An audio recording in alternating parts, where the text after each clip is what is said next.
The Prince William County School Board, sorry, it wasn't very authoritative. The Prince William County School Board, I call the school board meeting to order. At the request of Miss Diane Ralston of the Neabsco District, we will begin tonight's meeting with a moment of silence.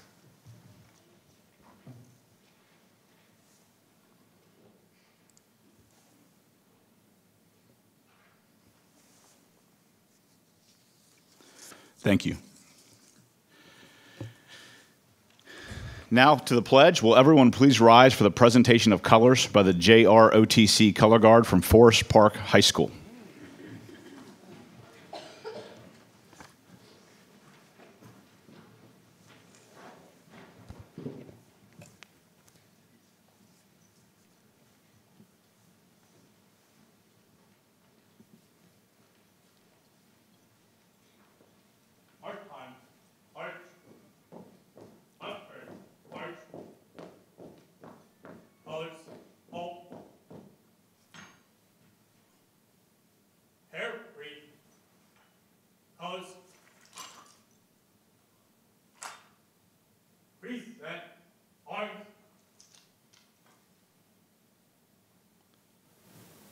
I pledge allegiance to the flag of the United States of America and to the republic for which it stands, one nation, under God, indivisible, with liberty and justice for all.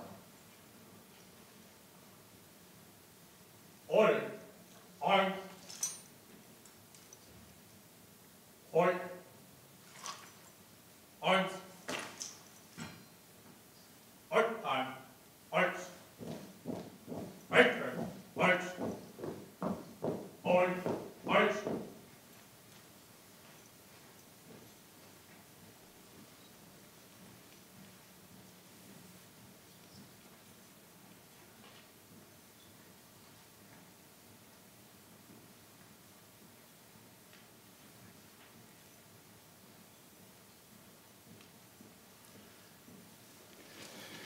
And a round of applause for our Forest Park JROTC.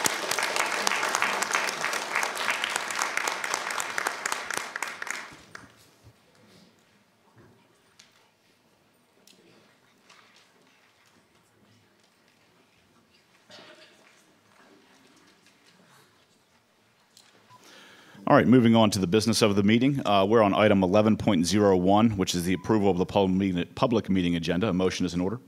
Mr. Chairman. Ms. Williams. I move that the Prince William County School Board approve the public meeting agenda as recommended. Thank you, Ms. Williams. Is there a second? Mr. Chairman. Ms. Ralston. I second. Thank you. Discussion. Those in favor of the motion, please signify yes by raising your right hand.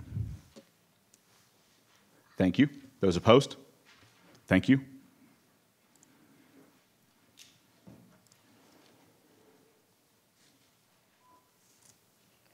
The vote is 7 yes, 1 no. Deutsch, motion passed. Thank you. Moving on to adoption of the consent agenda. A motion is in order.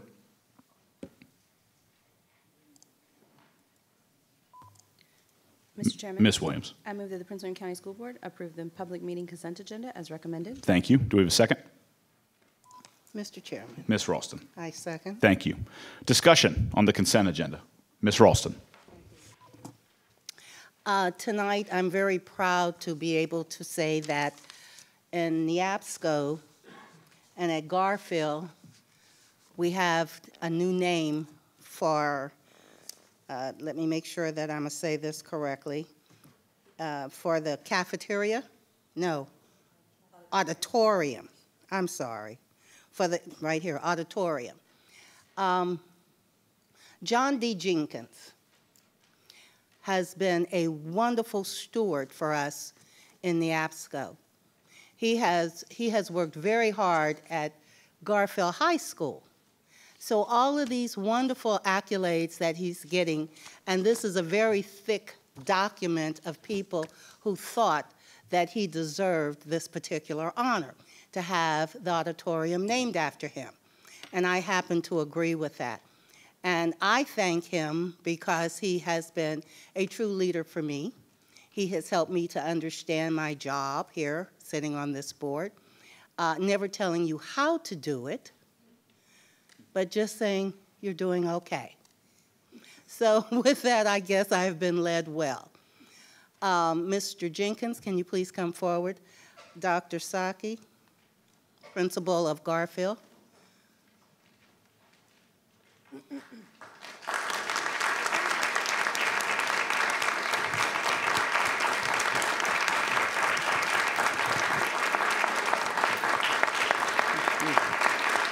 Thank you. Thank you.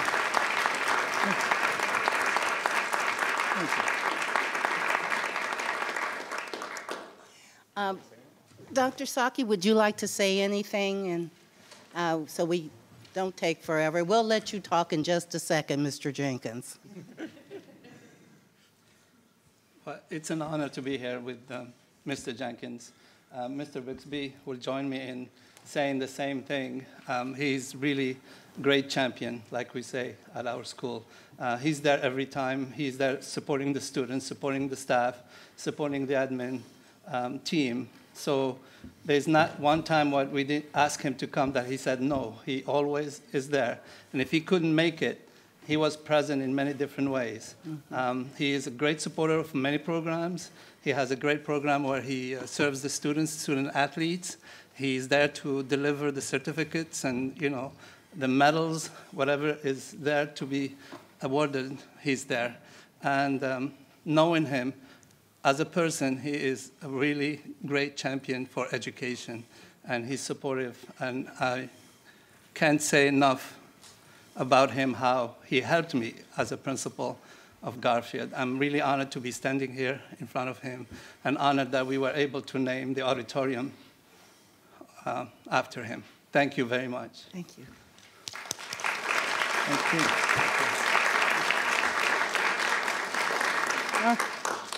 Mr. Chairman, ladies and gentlemen of the board, I'm surprised.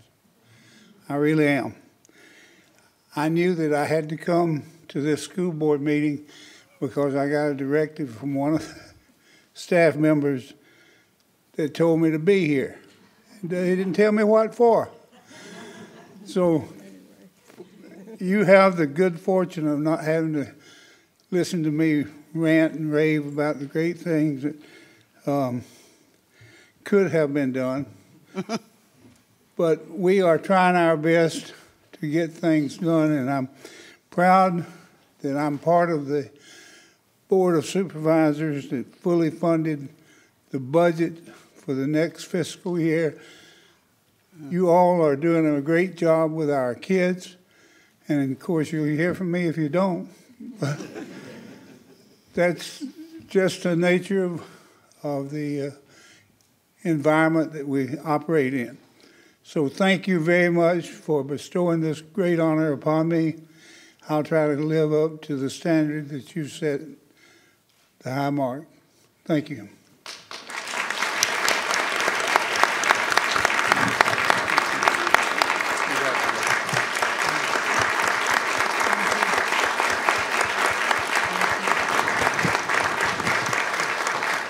Mr. Jenkins?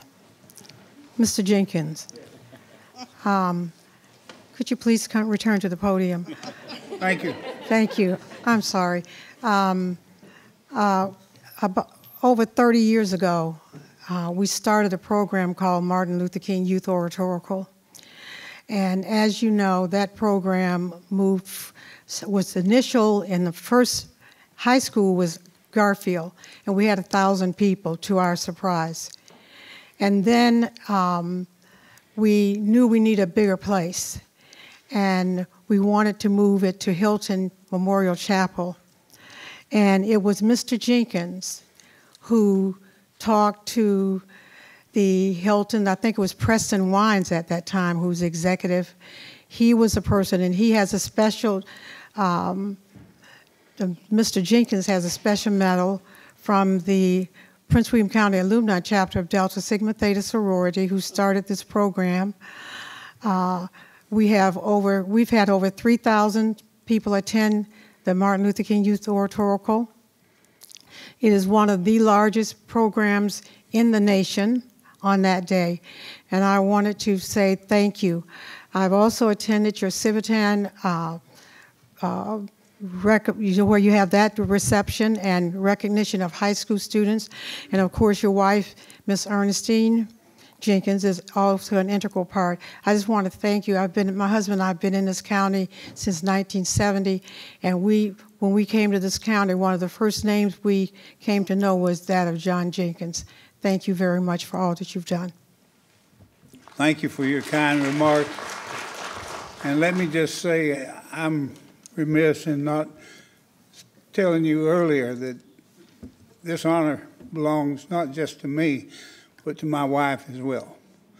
Ernestine is a community activist, and she spent 30 years in the public education system, and I'm very proud of her contributions, and I thank you very much for giving us the opportunity to serve. Okay.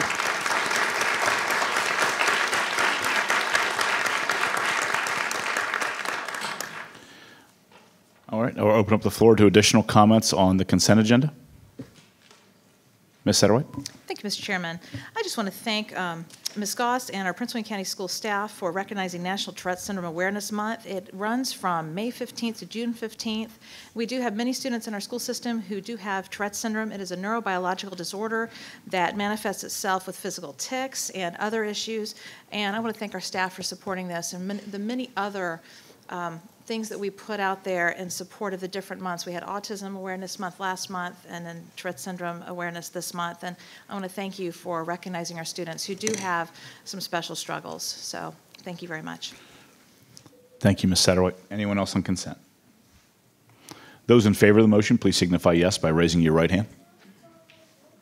Thank you.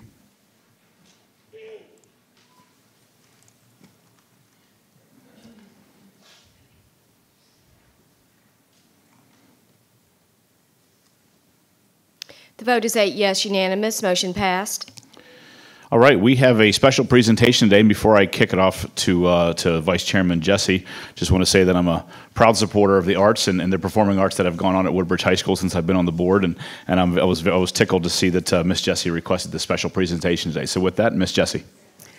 Well, just happens to be in Woodbridge, but I have gone to several productions at Woodbridge High School, and I have been blown away by every one of them. I saw Othello, and my husband and I and some other friends went to see The Wiz. And I was just blown away with not just the choreography, the singing, the setting, and how everything was done in such a precise and engaging manner. So I present to you The Wiz, and I think, would you like to introduce them or say something? Sure. Okay, thank you. Thank you for coming. Oh, I want to also add that we're going to, for the first time, have a student representative on the board. So I thought this would be a good kickoff to have students in the boardroom. Thank you very much. I'm Heather Abney, the proud principal of Woodbridge Senior High School, and I want to thank Ms. Jessie for all of the support of Woodbridge, and I want to thank all of you for inviting us tonight, and especially for celebrating the arts in Prince William County. Excellent. I'm Jen Rakowski. I'm one of the assistant choreographers for The Wiz. Great. I'm Terry Coretti. I'm director of The Wiz. We had over 100 students involved in the production. Tonight we have about 19 of them here to entertain you. And we want to give a shout out to our pit because they recorded the music that you're going to hear tonight. We couldn't quite fit them in with all the rest of the members. So the scene for you tonight is Eveline has been killed. Everybody is happy, and we are celebrating a brand new day. So sit back, relax, and enjoy a brand new day from The Wiz.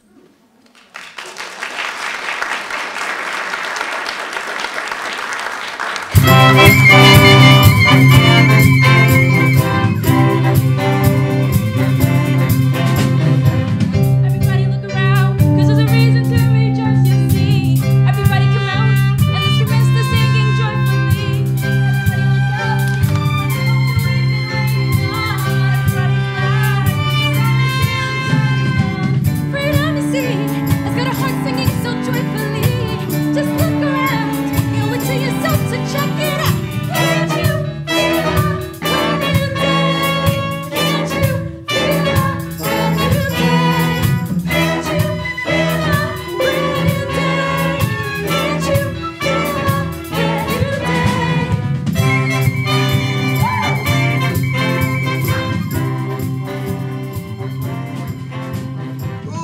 Everybody get glad because the sun is shining just for us.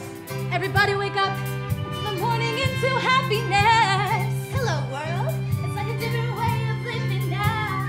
Thank you, world. We always knew that we'd be free somehow. Show the world that we've got liberty. It's such a change for us to live so independently. Freedom, you see, has got a heart singing so joyfully. Just look around, you want to see yourself to check it out. Can't you feel a brand new day? Can't you feel a brand new day? Okay, girl.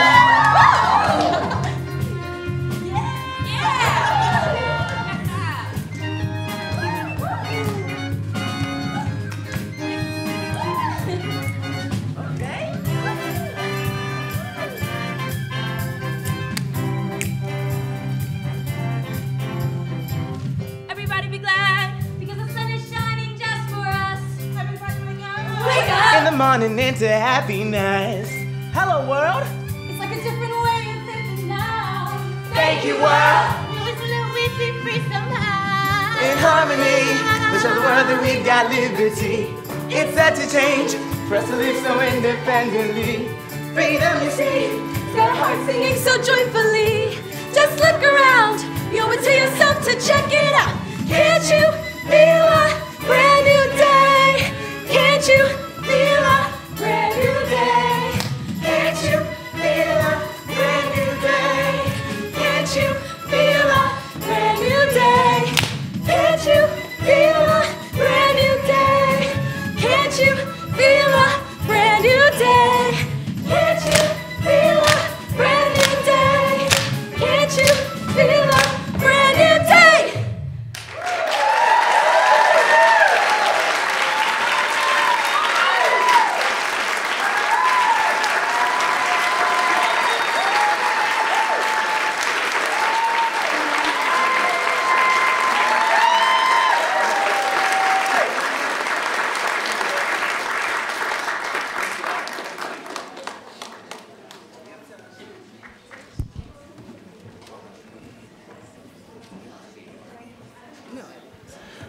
And Ms. Williams?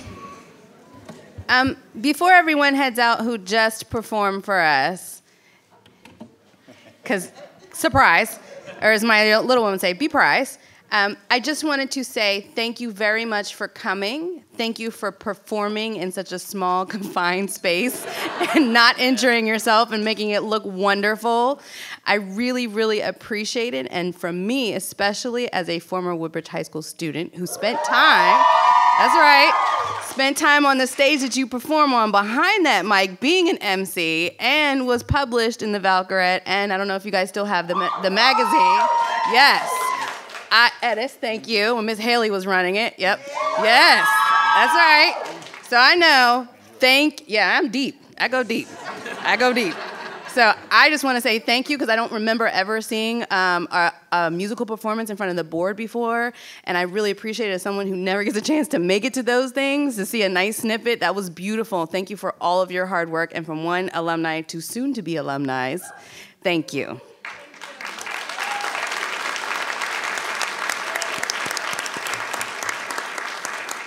Anyone else from the board? Principal Abney, I will say, if Ms. Williams was wrong and someone was injured, I believe that would be on your school's insurance and not the board's, just to be perfectly clear, but we can check on that. But thank you very much. Thank you.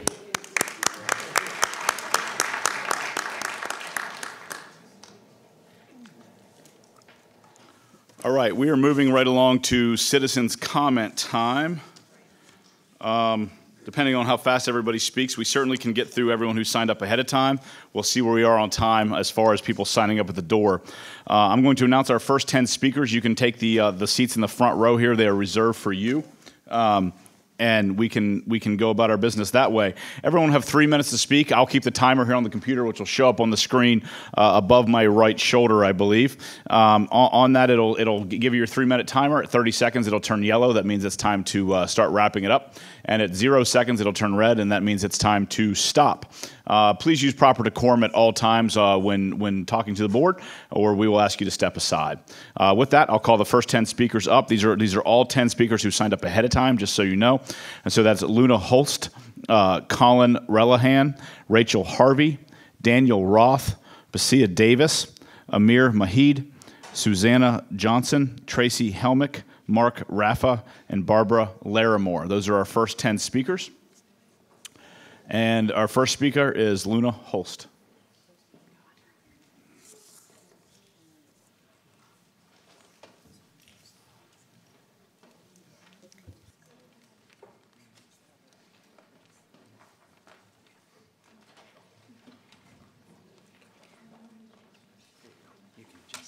Thank you. Thank you. Hi, my name is Luna Holst, and I'm in 6th grade. Students at Lake Ridge Middle really wanted me to come here. Thank you, board members, for providing me the opportunity to speak today. I'm here to talk about the reasons why Plan 5 should be chosen to be included in the Lake Ridge Middle School boundary changes. I tend to get very nervous when it comes to speaking in front of large amounts of crowds, and I thought that it would be worth the effort to come here and speak today, despite how nervous I am. I walk the hallways in LRMS, and I find myself in a sea of people running into each other. We call it the mixing bowl because everyone's bumping into each other everywhere, and if you were to drop a pencil, something small, you can't go back to get it because you'd probably get trampled, and no one really bothers to help you pick up things. So,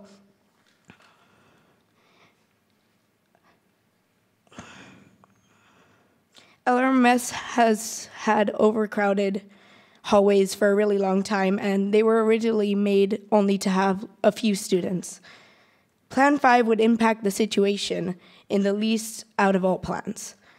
I support Plan 5 because it will let most Rockledge elementary students transition to LRMS, prevent the current splitting that is happening.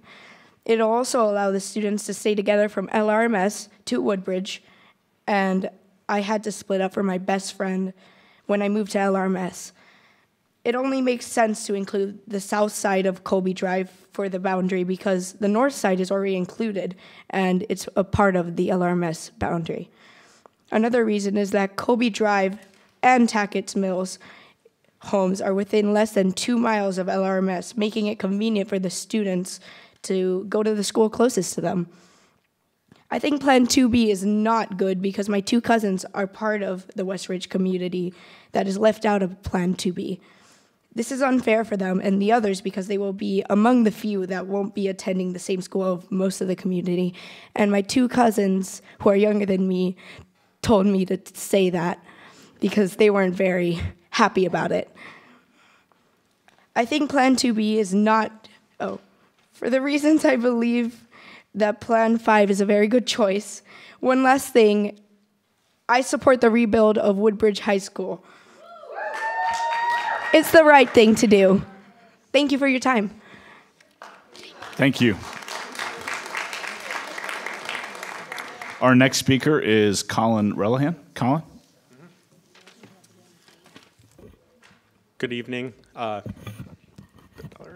Good evening, Chairman Sawyers, school board members.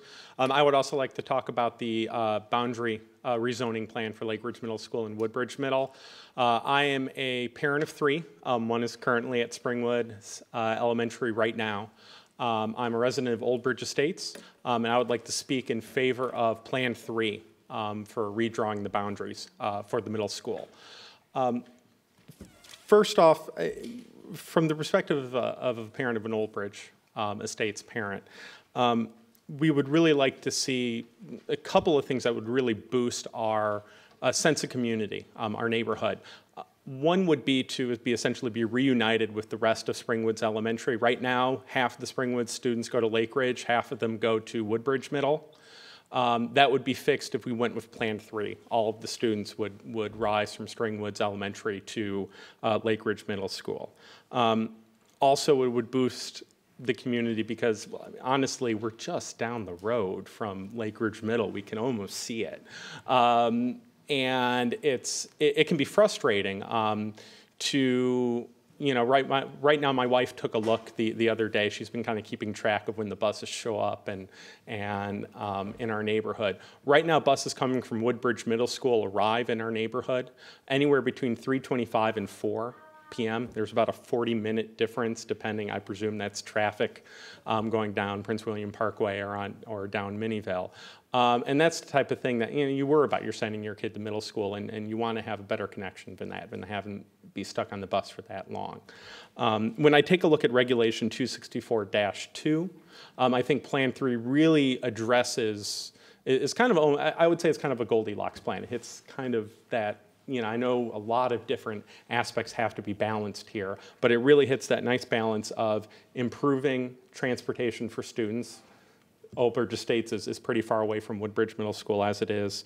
It unites communities, the Springs Elementary community, and it would really allow, and unlike some of the other plans, Plan 2B, which kind of Westridge is a big neighborhood, and therefore Westridge gets split up a little bit, all of Old Bridge Estates would be able to be moved over to Lake Ridge Middle School in terms of this plan. Also, as a Springwoods Elementary parent, I would like to say as my final comment, I'm also going to speak in favor of what some people may talk about here, which is if we are adding additions to all of the elementary school in the Lake Ridge area, we have to make sure that there's enough support space, not just classrooms, but cafeterias, gyms, labs, and those types of libraries, those types of things as well. So I like to add my voice as an Old Bridge parent to that call. Thank you very much for your time. Thank you, sir. Our next speaker is Rachel Harvey. Rachel?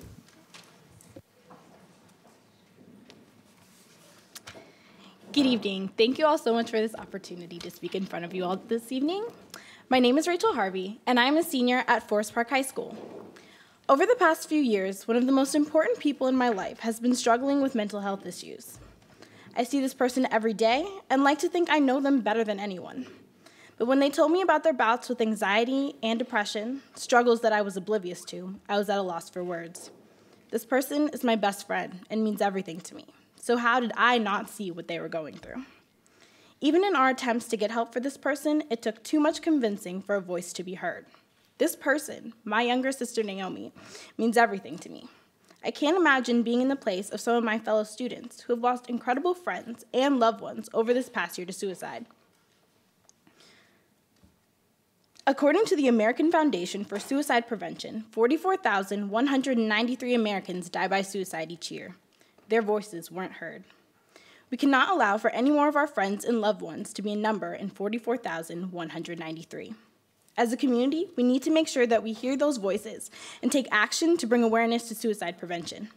On May 20th at 9 a.m., there will be a suicide awareness walk at Forest Park High School. We will walk to Hilton High School and back, hear from healthcare professionals and civic leaders, and stand together. We're going to let those voices be heard and let our community know that we're here to listen. Thank you all so much.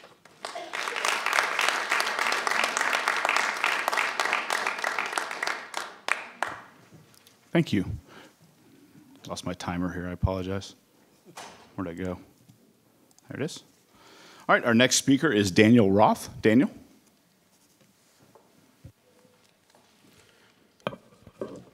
Hello, y'all. My name is Daniel Roth, and I am a senior at Potomac Senior High School, and I'm here to talk about the Walk for Suicide Awareness and Prevention. And Rachel brought up some interesting numbers. I'm here to talk about some numbers too. 121. 121 may seem like just a number to most people, because it is. But to me, when I look at 121, I see more than that. I see the father who lost his kids. I see the mother who lost her husband. I see the aunt and uncle who didn't have a shoulder to lean on. I see the veteran suffering PTSD who doesn't have a place to go. And I see my friend who lost his life earlier this year to suicide. It's a big issue, and there's a lot to talk about and a lot of ways about going about to fix this issue. But the fact of the matter is we're doing this walk to get the word out about it, to make 121 more than just a number, to mean these names, these friends, and these people, not all of which we know, but some of which we do. And even to those we don't know, we need to put a hand out to them. Thank you very much.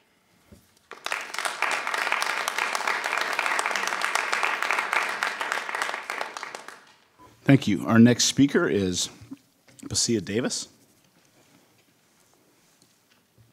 Good evening. My name is Basha Davis, and I'm a senior at Forest Park High School, and I'm here to talk about the Suicide Awareness Walk.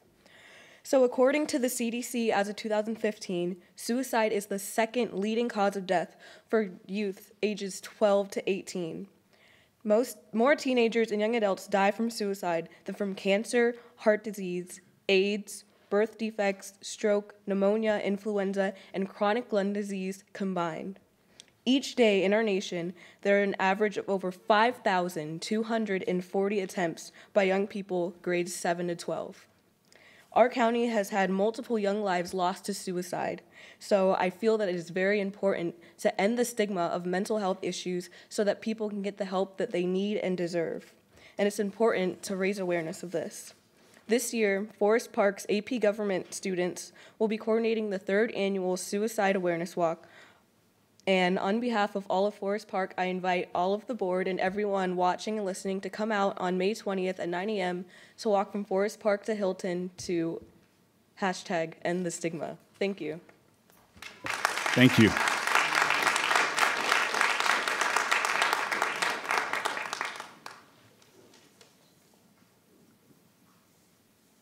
Our next speaker is Amir Mahid. Amir?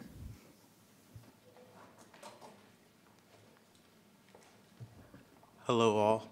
My name is Amir Majid from Forest Park High School. I'm a senior there. I'm here to talk about this 3rd annual Suicide Awareness Walk. As you see from our signs, we have been working hard to get this whole thing together, being held on May 20th, 9 to 12, going to walk for a little while. There, we shall have a lot of signs. A lot of parents don't know how to deal with the situation. The gravity of depression and anxiety is very prevalent, and as Basha said with her numbers, grades 7 to 12, and a lot of people don't know how to deal with it. So we're gonna have a lot of information there, and we're just gonna show a lot of support coming together as a community to do this walk. I have had 2 people from Forest Park, former alumni, that committed suicide earlier this year, and it was sad to hear on the first day of school, walking out, that one good friend of mine had committed suicide. So this is very serious. I think what Woodbridge High School said earlier about a brand new day was this brings this whole point together, that there is another day, and there is hope, and no one's alone in this. And we just want to show support, and if anyone wants to bring somebody, we'd love it. So please join us May 20th. Thank you. Thank you. Our next speaker is Susanna Johnson. Susanna?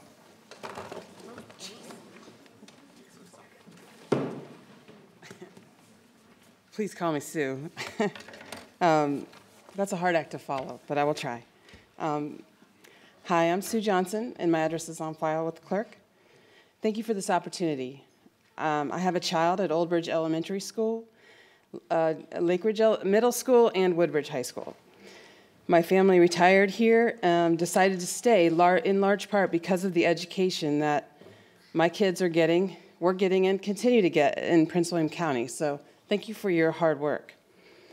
I and some other concerned citizens stood in front of the Board of Supervisors Committee a few weeks ago, asking them to pass your school budget. Although I'm not an expert in reading budgets, I understood that we have current and pressing needs and future projected needs that this budget attempts to address. And I told them that I, along with other parents who care in the community, would follow that money and do our part to hold you accountable. We believe in this community. My husband is committee chair for his Boy Scout troop. I'm the PTO president at the elementary school, the band vice president of the band boosters. Don't really know how to say no, I guess, but we're invested. So we see a current and future need that is not being addressed in the budget. That is Woodbridge Senior High School. The teachers and support staff are doing amazing things over there. From the productions that you just saw, a robotics team, going to Worlds, engineering, ROTC program, marching band, just to name a few, both in and out of the classroom, doing great things. but the physical structure of that building is falling apart. It is not adequate for receiving what I think that this county can do their best for a quality education. For example, I had a parent tell me about a recent ROTC drill competition. Due to weather, it had to be moved inside to one of the auxiliary gyms. And neither auxiliary gym is handicap accessible. So one of the veteran judges in full uniform had to be carried up the stairs by able-bodied volunteers. Excuse me. That's a little bit embarrassing when you consider what they've done for us and the caliber of students we have and the resources that the county has. Sorry. I think compared to other parts of the school district, the facilities are lacking. They also share, these auxiliary gyms also share the same space with the main gym. So it's all one noise space, so really only one thing can happen. And in a school as large as Woodbridge with 2,600 students, they have to work around that to get all the kids through PE and things like that. Not to mention extracurricular activities. Also, I have a friend whose son often doesn't get to eat lunch. The lunchrooms are small, the lines are long. Sometimes his friends share their lunch with him. If he doesn't pack his own that day, he comes home very hungry, and that does not seem acceptable for quality education to be hungry. So anyway, to wrap it up, the staff does their magic and do workarounds, but I think we can do better, and we can take care of our students and our faculty. How much longer will they stay? Will it stay the caliber that it is if we do not take care of these facilities to support the efforts at the high school? Thank you, ma'am. Thank you. Thank you. Our next speaker is Tracy Helmick. Tracy. Good evening. My name is Tracy Helmick, and I'm here tonight to ask that you reconsider the 3 Lake Ridge Elementary School expansions at Antietam, Lake Ridge, and Springwoods. I've lived in the community since 1981. In 1983, I was part of the first wave of kids to go through Lake Ridge Elementary School as a first grader, and 4 years later, we had 3 trailers for the 5th grade. The expansion is going to disrupt the students, teachers, and staff, and we will still rely on the trailers. I've not heard any plans for expanding the cafeteria or the gym to accommodate the increase of students, and what will happen to the specials. Our teachers and staff members are currently overwhelmed as it stands now, and what are we asking of them once we give them 40 to 60% more students? Are we telling them just to deal with it? We will be losing valuable space that is currently used for outdoor activities for the current students, such as recess and field day. How do we explain to the kids that we can no longer have a field day? Where do you propose they play? I'm asking you to look at the bigger picture in the community, and you can't put a Band-Aid on a long-standing issue, and the county needs. Thank you. Thank you.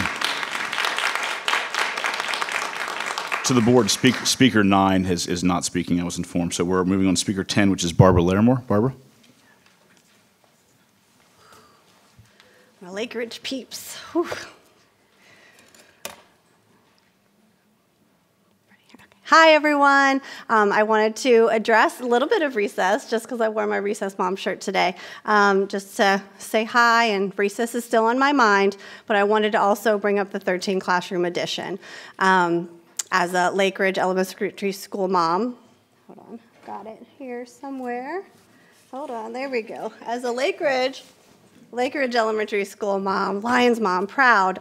These 13 classroom additions just don't make any sense. We all agree that there needs to be a solution, but these 13 classrooms don't seem to be a responsible solution. A tsunami of kids, increasing our numbers by what she said, maybe 30 to 80%, I'm not sure what, but it's going to be around 600 to 836 from the PTO meetings that I sat through. And that is a lot of kids without expanding any of the infrastructure. Our school ends in a cul-de-sac. I'm sure you've seen, yep, there's no way out. So when you're going to add that many kids with ending in a cul-de-sac, I can't imagine it. I can't imagine the art teacher having to fit that many more kids into her day, the music teacher fitting that more kids into the day. It just doesn't make any sense to me. So what does make sense, though, is to build the schools, the elementary schools that we need to build. I know one is on its way. Yay! Like, what's one more? We can squeeze in one more. I know we can get creative. I'm looking at you. I see you. Don't look at me. I'm right here. Yes, you. I think we do need an addition. The 5 classrooms to get rid of the trailers and that science room. That's so exciting. I mean, everybody wants the science room. Let's be responsible with our additions and not the tsunami that we have coming. It's too much for a neighborhood community. It is just a small neighborhood, and we'd like to keep it that way. Let's see. What else? I think I speak for Lake Ridge, Antietam moms, and Springwoods. Again, where are we going to have that field day? Without a field, we are paving paradise to put up a parking lot. Literally, our beautiful field that we're having field day at is going to be turned into a parking lot. I've never understood that song until this plan that I saw on. So I also wanted to speak today about Woodbridge High School. Yeah, there we go. And I want to talk about foresight. I think what we are lacking is kind of people before you didn't have the foresight to add these extra schools, and we're paying for it now. Let's have the foresight for my little ones who are here today to make Woodbridge better. I see it. The writing's on the wall. Future Vikings here tonight, I want them to have an adequate space with windows and not to have clipboards on their laps as desks and all the other things that are happening right now. So please, let's do something for Lake Ridge that we all want for our kids. Thank you. Thank you. All right, we had 4 speakers sign up at the door. And somebody was on the top 10. We lost somebody, so we should be able to get through everybody else. Our 4 speakers that signed up are Gwen Edwards, Carrie Glazer, Jennifer Gilly, and Kate Olson Flynn. So Gwen, you're up first.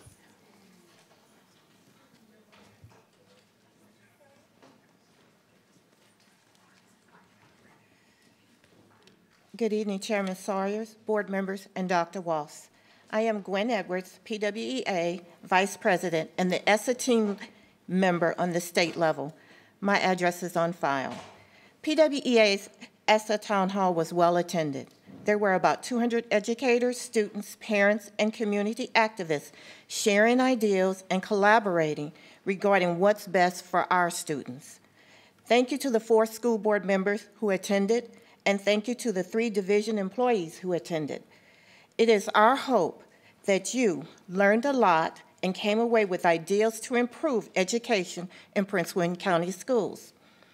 In our listening sessions, small groups of participants were asked if you could ask the school board for one thing you knew you would say yes, what would you ask for, and why is this important to you?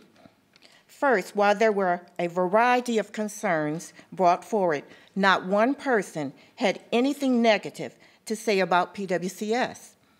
This is a great school division, but we can always do better for our students.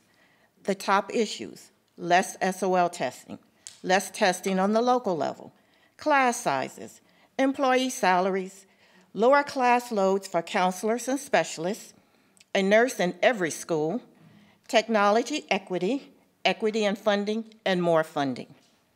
PWEA is committed to working with this board and the school division to make these wishes a reality. Not everything has to do with money. Let's take a look at the amount of tests given at the local level. Are there any we can eliminate? Are there some that are redundant? What tests are working? It's about time we start looking at testing, and ESSA is a great starting place. Thank you. Thank you. Our next speaker is Carrie Glazer. Carrie? Hi, my name is Carrie Glazer, and you may remember me from last month's meeting. Just coming back again to talk about Lake Ridge, and excited to have our Woodbridge family here as well. Just reiterating the sentiments that my other fellow moms from Lake Ridge Elementary have mentioned here tonight. We need to be smart. We all realize and can agree that the schools are overcrowded. We all agree there needs to be a solution. We all agree that the kids need the best education and access to tools to make that education possible. Where we do disagree is on the proposed 13-room addition at the 3 schools versus building, ideally, a brand new school, which is still in the CIP for 2020, last I saw. But if we do have to make an addition, again, like Barbara said, let's just get rid of the trailers, which is the 5 classrooms. The science lab is a great idea, but adding 13 classrooms, plowing over a field that we just spent money on 2 years ago, if that, as a board, to put grass all over, and taking away space for our kids to have a field day or have any kind of outside classroom activity is not acceptable. I also don't want to create the issue that was expressed earlier at Woodbridge High School where kids don't have time to eat because they're going to lunch at either 9 o'clock in the morning to fit the 50 to 60% more students, or at 3 o'clock in the afternoon when they've already had to have a snack just to make it through the day. So we appreciate you thinking about this through clearly and what the impacts will truly be to our children, the teachers, and the community. And just adding on, let's be proactive and think about what these additional students at these elementary feeder schools are going to do to the middle school. And we have Woodbridge High School, who clearly needs some love and attention to get rid of things and health concerns such as asbestos and dilapidating building. So, thank you. Thank you. Our next speaker is Jennifer Gilley. Jennifer? Good evening. My name is Jennifer Gilley. You have my address on file. I am part of a military family. We moved here 8 years ago from Florida. My husband retired here from the Air Force 4 years ago. We decided to stay in the area because we like the schools. I have 2 at Woodbridge High School. I have 1 at Lake Ridge Middle School, and I have 1 at Old Bridge Elementary School. She will graduate in 2027. That's a very long time. At Woodbridge High School, my family has been involved in the AP Honors Program, marching band, Project Lead the Way, wrestling, and both JV and varsity football. The staff and faculty are great. We have no problems with any of the stuff that they are doing. They are still doing wonderful things, amazing things, even though they don't have a lot of the stuff that they need to do it. As evidenced by the kids that were up here earlier with the performance, we don't have a CFPA program at our school. It's gone. So these are children that are doing it with the help of the staff and the faculty without the specialty program there. The problem I now have with is the building. The weight room that the sports teams used and are used by all the PE classes, the equipment is old and ripped. There's a wall between the free weight building area and the what are they, the free weights and the machines. This is a safety concern. Teachers and coaches cannot be on both sides of the wall at the same time to watch, help, and be with the students during workouts. To knock down the wall, just the wall, to redo that wall, $80,000. The cosmetology program and the engineering programs are 2 of the specialty programs offered at our Vikings. I just found out the cosmetology program needs new counters, storage cabinets, styling and shampoo stations in all of their rooms. The work estimate that I saw, $140,000. The track teams have to store equipment in outdoor containers that are not temperature controlled. At the beginning of the season, coaches have to go out and chase out the black widow spiders, the mice, the rats, and the snakes just to find all their equipment has been ruined. They now have to spend more money to get new equipment to be replaced because they don't have proper storage. Chalkboards in the classrooms, some of them, not all the classrooms, but some of the classrooms. Lack of computers for the students, lack of enough computers, not to mention space for the classes are all issues that need to be addressed. We need a new high school built, and I have the perfect place. Do what Stafford High School did, build it in the parking lot, and then let's knock Woodbridge down. Thank you very much. Thank you. And our last speaker is Kate Olson-Flynn. Kate? Good evening, board. It's nice to see you again. Good evening, Dr. Waltz.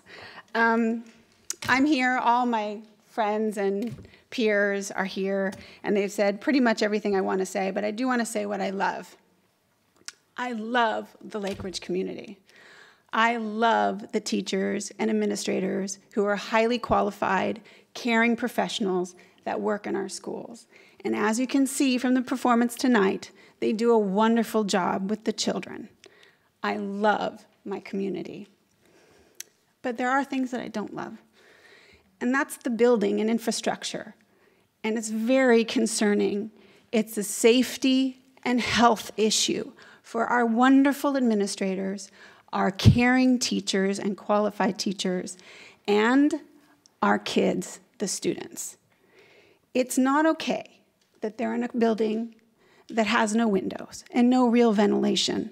It's not okay that there's asbestos in walls and vermiculite. It's not okay that there are ADA issues with getting students from one place to another. It's not okay that students have to use clipboards in classrooms. That's not okay.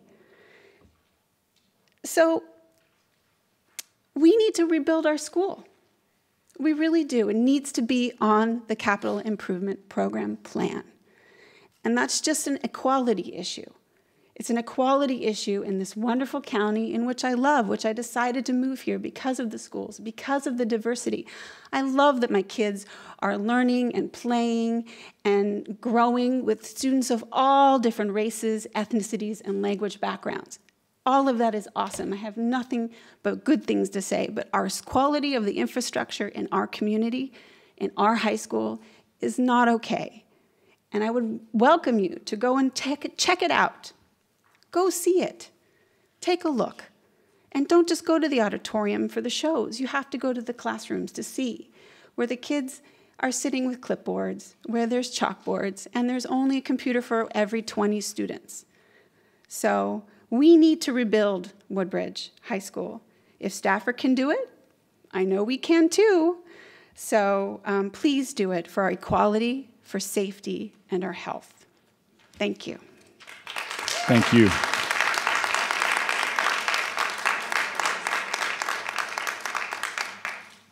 All right, we are moving on to item 1501, which is the employee compensation study from Siegel Waters Consulting. Mr. Johnson.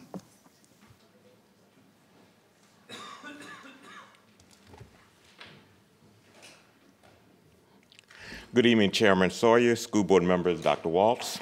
As an ongoing part of the salary analysis and reclassification study authorized by the school board in March 2016, our consultant, Siegel Waters Consulting representatives are here tonight to review the recommendations presented at the January the 18th meeting, as well as to provide any updates.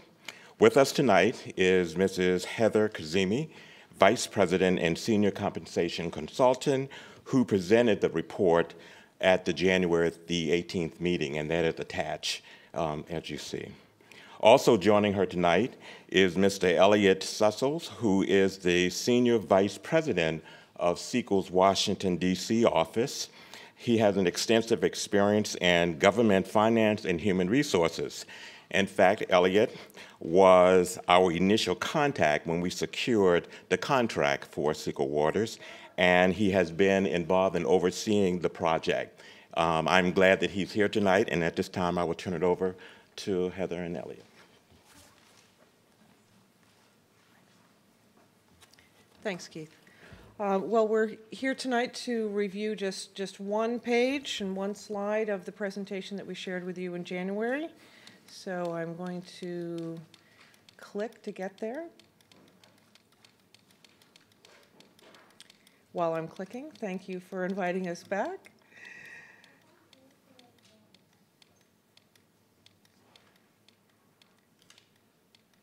It's a brand new day with the same presentation. Here we are. We're here to wrap up and to share with you where we are. I think last time we spoke in January, we discussed a few items for you to consider and think about, and also to tell you what was coming. So just to review some of those, on the list of concepts that came up during the compensation study for you to consider and discuss and put on your list of potential priorities for the future. The first is for teachers, to consider modifying the salary scales to reflect the market rates throughout the ranges. If you recall, in the study we found that the middle part of the ranges was a bit below market, about 7 to 8%. in, say, steps 10 to 15 or so, but that the higher steps were above the market average. So what we were suggesting is that you think about modifying the salary scale to reflect more of that market average. We've recommended some options, or shared some options with the senior leadership team, and our understanding is that those are being evaluated for potential consideration to share with you in the future. Second, for the school nurses, we understand that this has been an issue or a question that has predated this compensation survey, but it was brought up to us throughout the study for the board to consider addressing their request. We understand their request is to be paid on the teacher's salary scale instead of grade 11, which is another part of the unified scale. Third issue that came up during the study was to consider enhancing the tuition reimbursement budget for teachers and support staff, and this was to focus on encouraging staff to pursue teacher certification. That is, of course, to address what we're anticipating to be a nationwide teacher shortage and to grow your own. For the staff, consider modifying the pay ranges to more closely reflect the market. And what I mean by that is, if you recall, we found that the salary ranges for staff tend to be wider than other school districts in the area, yet it does appear you have fewer grades themselves. So if you think of a very wide pay range such as this, and sort of a narrow way to progress along the grades this way, so we have put together some options that we understand Human Resources Department is sharing, and we'll address those options going forward. When we spoke in January, we were just finalizing some other recommendations with regard to modernizing and updating the classification titles and the job descriptions. I'm pleased to say that we're done with those, and those have been delivered. And again, those recommendations are being vetted internally and looking at what any potential costs or savings of those. And also to ensure internally equitable pay. So we looked at market competitiveness, but also internal equity among the jobs. So again, those have been delivered, and so I'm pleased to say we're at this stage. And that's it. Any questions? Mr. Deutsch. Thank you. Thank you for your work and for the recommendations. I guess, are there more details to each of these recommendations? Because, I mean, they're easy to say in one sentence, but how they get fleshed out is the devil's in the details. Yeah, there's so, like, is there kind of a supplemental document that maybe has been given to staff as far as what implementing these recommendations from y'all would practically look like? Again, as I said, some options for particularly the teacher pay scale, for example, have been shared. And as I understand it, there's some evaluation of those done before they get presented to you to see if those are viable options, and if those are ones that seem to be the most appropriate for the future. So yes. What about, so say like item number 2 with the nurses, is there any kind of analysis of, there's differences in those pay grades as far as expectations, both degree-wise and then workday-wise and contract length-wise. Is there any kind of thought in terms of how you mesh the two together for those different positions with those different expectations?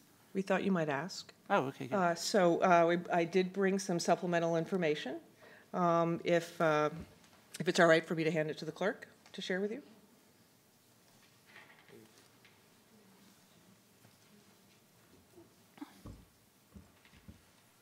And I'm assuming you all have given those to staff as well? I beg your pardon? I'm assuming you've given that to staff as well? Cool. Yes. Thank you. And so as it comes around, I'll just tell you what it is, and then we'll talk about it as you receive it. But we took a deeper look at the market data for school nurses, and also looking at which school districts in the area do pay the school nurses on the teacher pay scale, which do not, and how are those salaries set. And we did, to your point about education and these sorts of things, we isolated nurse positions that require an RN license and a bachelor's degree. So I want to make sure it's all come around. So we looked at the 10 other school districts in the metro area. And we also looked at their work schedules, to your point, Mr. Deutsch, about differences in work schedules, and we did adjust so that those work schedules are comparable. So we held that constant. And what you see here, does everyone have a copy? I just want to make sure. Okay. So what you see here are the 10 other school districts plus Prince William. And on an annual salary basis, standardized to Prince William's work schedule of 200 days per year and 7.5 hours per day. You see ranked at the range minimum, Prince William is ranked 6 out of 11 for the starting salary for a school nurse of $41,480. And then you see the market average down below. That average, of course, does not include Prince William.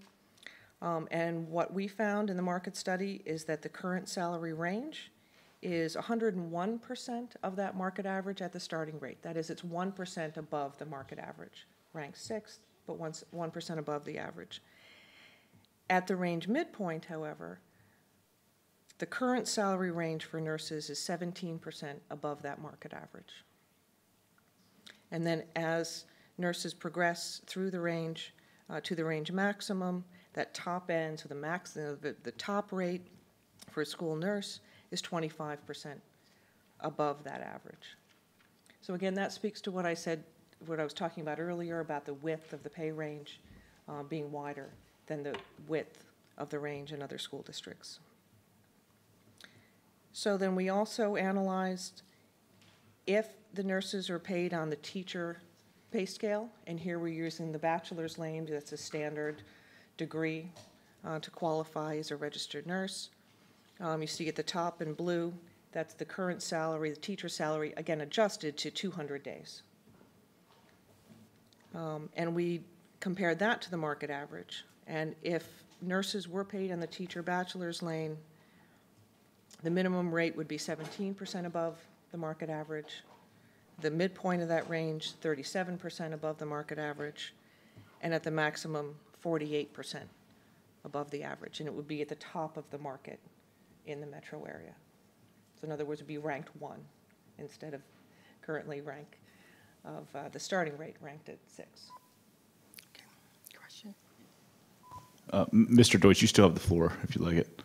Okay, so just to follow up then, that's kind of a really good analysis of the salary differentials, I guess, or kind of compares those. But there's still both a contract day and then, as I understand it, a days in the calendar year differential between grade 11 and grade 12. How does that work, bumping people that have those different workday hours and contract year hours, or contract days in a year? How does that work, bumping in between levels? I would like to ask Mr. Johnson to come up to address that, but it's my understanding that the number of days worked per year is not tied to grade level, that it's tied to the position. Sure. Based on the position's duties. But everything in grade 12 is largely a teacher's position. Right, and looking at the employee listings that I've seen throughout this study, I think there are people paid on the teacher pay scale at multiple different work schedules based on the role that they serve. Okay. And then is there any analysis or standardization as far as whether nurses are considered exempt or non-exempt positions in different localities around the area? Yes. Okay. I'll have to look through my papers. I know some of the school districts treat them as exempt and some as non-exempt.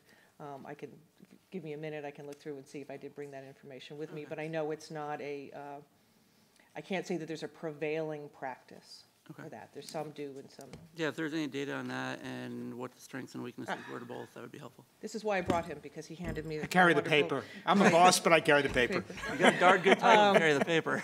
Yes. So here's that information. Here are the school districts that we know who treat the school nurse as an exempt salaried position. That is, they are not eligible for overtime pay. Alexandria City Schools, Falls Church City, Manassas, and Montgomery County schools in Maryland, as well as Stafford County. So again, Alexandria, Falls Church, Manassas, Montgomery County, Maryland, and Stafford. So the school districts that treat the school nurse as non-exempt, again, would be hourly and eligible for overtime pay at time and a half, is Fauquier, Loudoun County, Manassas Park, and Prince George's County in Maryland. There are two that we could not ascertain, and that is Arlington County and Fairfax County. And if I could just build on that, this is what's reported to us. It doesn't mean that if you applied the exemption tests, if we applied the exemption tests, that we would necessarily be in agreement that nurses would be either non-exempt or exempt. So this is self-reported information. You shouldn't draw any conclusion from it.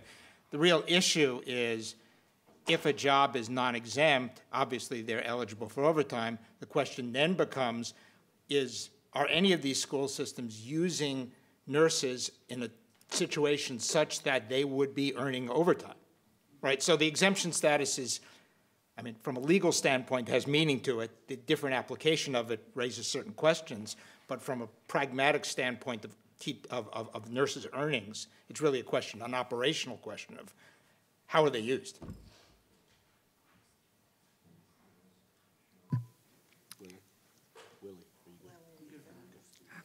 Ms. Jessie? I appreciate the extensive report you've given us on nurses. I just want to make it a matter of record for the nurses in Prince William County. At no time did any of these nurses come to us and say that I like having the salary information, but I really want just for the viewers and for the audience to know that at no time did these nurses come to us and say we want more money. They really were more concerned about being placed on a professional scale. In fact, some of them said, just put us on a professional scale. But I do appreciate the extensiveness of the report that you have provided for us. Thank you, Ms. Jessie. Anyone else? Yeah, Ms. Ralston. Thank you. Did you look outside of this area, Prince William County, outside of Prince William County and one or two spots in Maryland? Have you looked, say, going south one, maybe going north? Because I know that nurses are not generally on classified. They're generally someplace, even in some places, above teacher salary. So I was just wondering. No, not for this particular analysis. It was decided at the beginning of the study to focus our attention for the market study on those Waby school districts as well as the two others, the Fauquier and Stafford. Okay, and these were nurses with BAs, no masters? Correct. Or doctorates. So then that would be more if we were to do it like we do. Okay. So, well, there are three school districts in the area that do pay school nurses on the teacher pay scale. And in those school districts, if the nurse had a master's degree, yes, they would be placed on the, presumably, we're assuming that there would be on the teacher's master's lane. In the other school districts, the salary range is a salary range regardless of the individual's educational attainment. I think that there are several questions to consider here. One question is the competitiveness of pay. Forget about what salary scale they're on, and I think what we've demonstrated in the slide that's up there is that even in the current pay range for nurses, that they are well compensated compared to the peers that have been selected for the study. The question of recognition of professionalism is kind of an intangible. You can't necessarily put dollars on it. The question of should nurses be on a separate professional pay scale along with perhaps, other similarly situated job titles, psychologists, for example, or other non-classroom teaching kind of jobs is another consideration to be made. Why would you do that? You might do that because pay for these very specialized skills may vary independently from pay for teachers. Nurses have opportunities to work elsewhere, not just in schools. And so one could say you make a mistake by tying them forevermore to teachers' pay. There could be circumstances where teachers' pay doesn't rise for a variety of reasons, but opportunities for nurses elsewhere, which is a scarce market in and of itself, might rise independently or at different times than teachers. So I think the consideration is how competitive is pay today? How do you want to recognize nurses for their professionalism? And then how do you, as a school district, want to provide the appropriate flexibility to recognize not only nurses, but perhaps some of these other professional psychologists and the like, when the market may treat them differently than nurses. So I put that out there in listening to the conversation and talking with Heather, that it seemed to me that there were really three issues here that need to be considered. Yeah, I don't want to bring up another group right now because you just finished this one, but there is another group out here that we don't look at either. And without them, there's a lot of things you don't have going on in your schools or any place else. So maybe at some later date, I will be able to say who I'm thinking of, because right now we got to take care of this one in front of us. Thank you very much. Thank you, Mr. Chairman. Thank you, Ms. Ralston. And Mr. Brand. Thank you both for your presentation and your additional information tonight. I guess this is more of a logistical question. I thought we were having you guys come back tonight to specifically talk about school nurses, so I'm just kind of curious why this slide wasn't available to us ahead of the meeting tonight. And because I looked at your slide deck, which I guess was the January presentation, so just wondering why we didn't get this in advance of tonight's meeting and why it wasn't out there for the public in advance of tonight's meeting. So I don't know that I have an answer to that question. So if that's a staff question, we'll handle it with staff. Okay, thank you. I have one other question. Thanks, Mr. Brent. Hold on. Anyone who hasn't gone, hold on one second. Anyone who hasn't already gone? I'm sorry, Dr. Waltz? I think I can speak to that when we mentioned that on the page that has the recommendations, which you originally got in the packet, and then there were other questions about nurses, and more than one board member asked to be able to address those questions. When this document came forward, it was past the posting deadline for this board meeting. So it's something we just received a few days ago.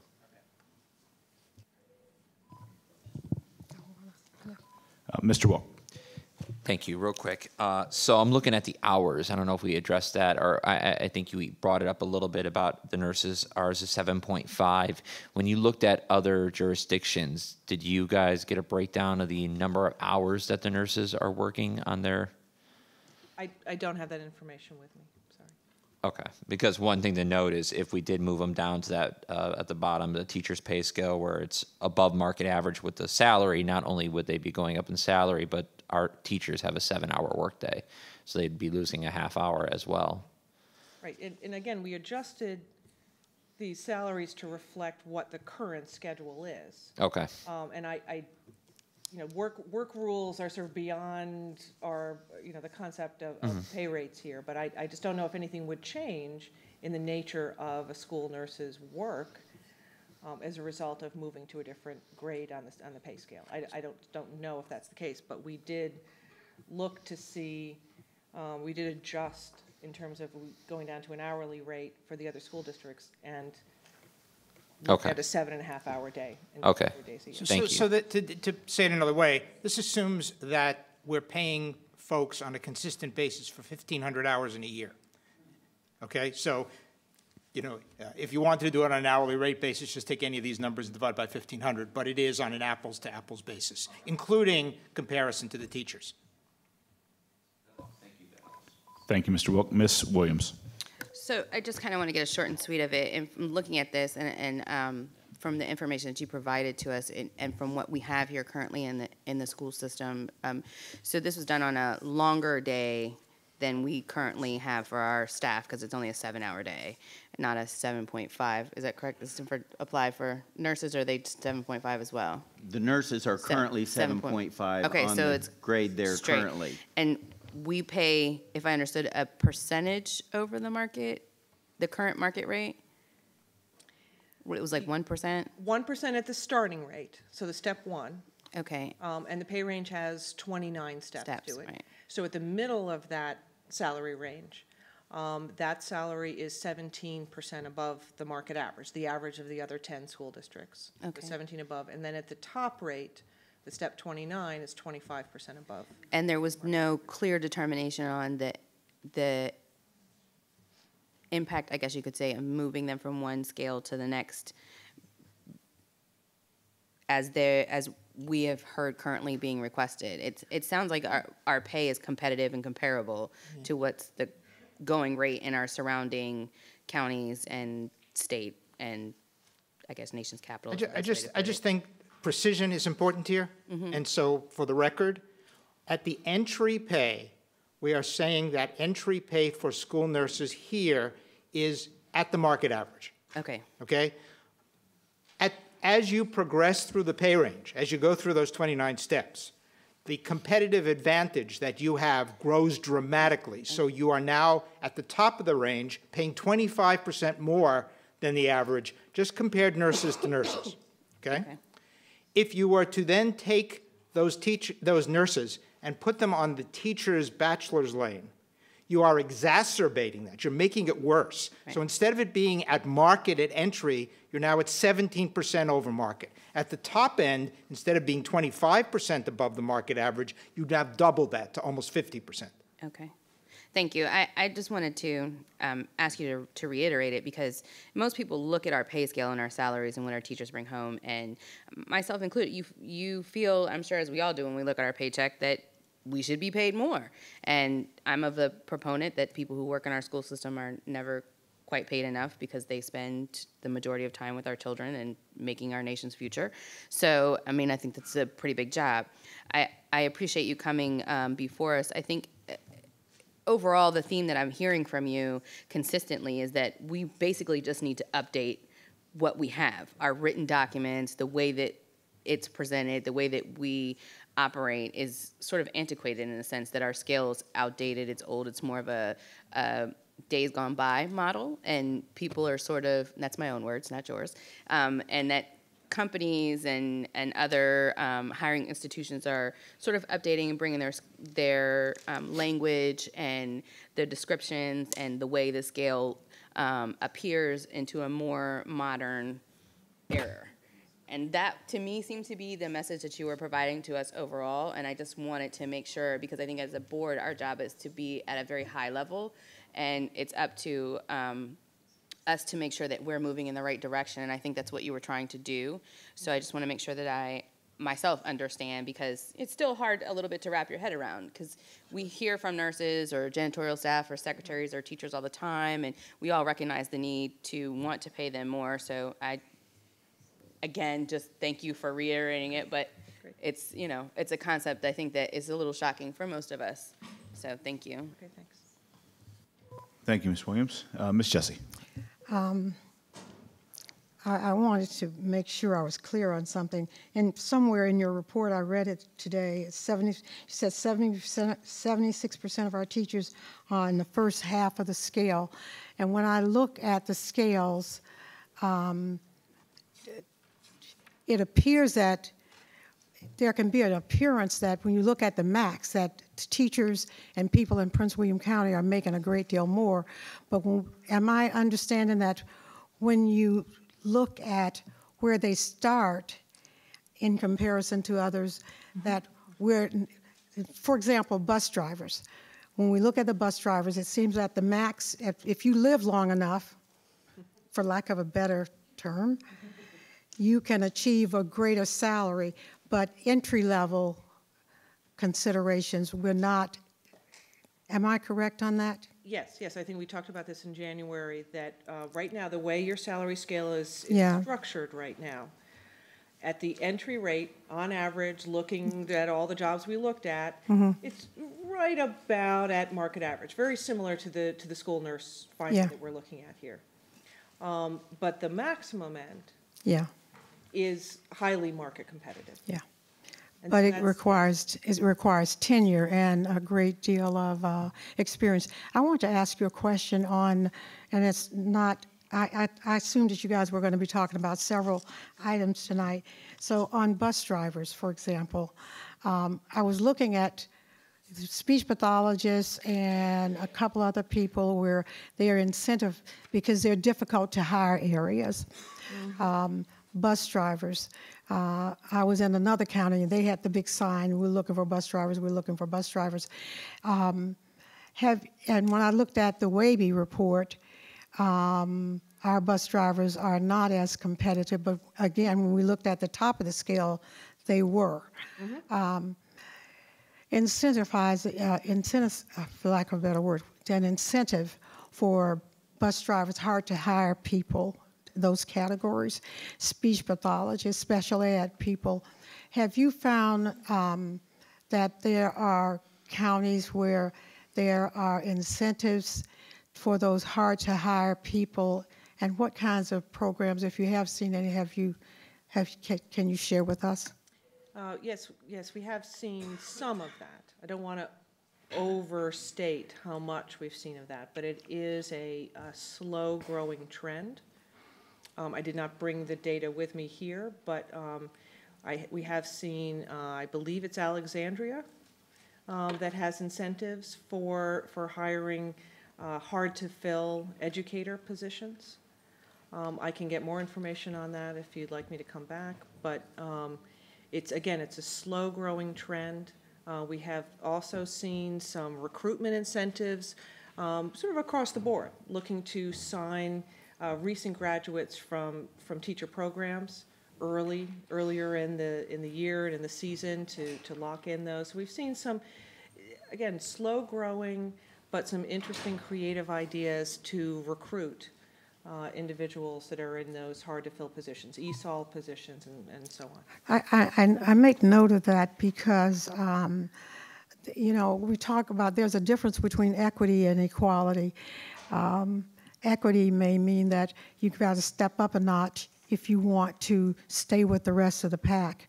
And we want to do everything for everyone at the same time. And I don't think as a county we're going to be able to do everything for everyone at the same time, all the areas. And we need to look at where we're going to establish our priorities. And I also wanted to thank you for saying it's the professionalism of it. And just for your knowledge, I don't know how much you know about what's happened here with the nurses.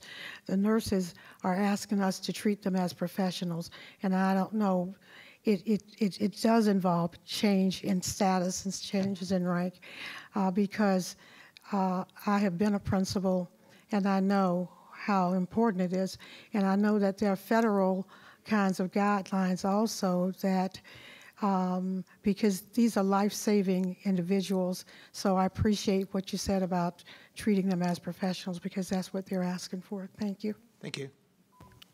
Thank you. Mr. Deutsch, and then we'll need to wrap this up here. Sure. All right, two questions real quick. If we were to, are there other positions that we have treated similarly to nurses in terms of where they are on the grade levels, and that if we were to change their ranking on the grade scale, we would potentially have a need to change other positions just for an equity and consistency point of view? Or we would have a high potential of having other groups of employees asking for similar treatment? I see. Let me think about my answer to that. I think there, you also have a job title of a LPN, licensed practical nurse, not working in a school environment, so it is different from the school nurse, but of course the same profession. That position is currently paid on a grade 10, so one grade lower than registered nurse. So that's a potential area one would need to look at. There are also other positions at grade 11, which is the current grade for school nurses, that also require a bachelor's degree. So it's not an issue of the professionalism in that sense of whether It's not that all positions on the classified part of the salary scale are not professional in the sense of requiring higher education. So that's something else to think about and throw on your list of considerations. I would think that given the scarce resources, the competition for resources, and some of the comments that were made by parents and others today, and things we just know about, that the market is really the best way of telling whether a job is appropriately compensated. And you raised, Ms. Ralston, bus drivers. School bus drivers. It is clear from the data that entry pay for school bus drivers is an area that the school board should consider increases if, in fact, you're having recruitment problems.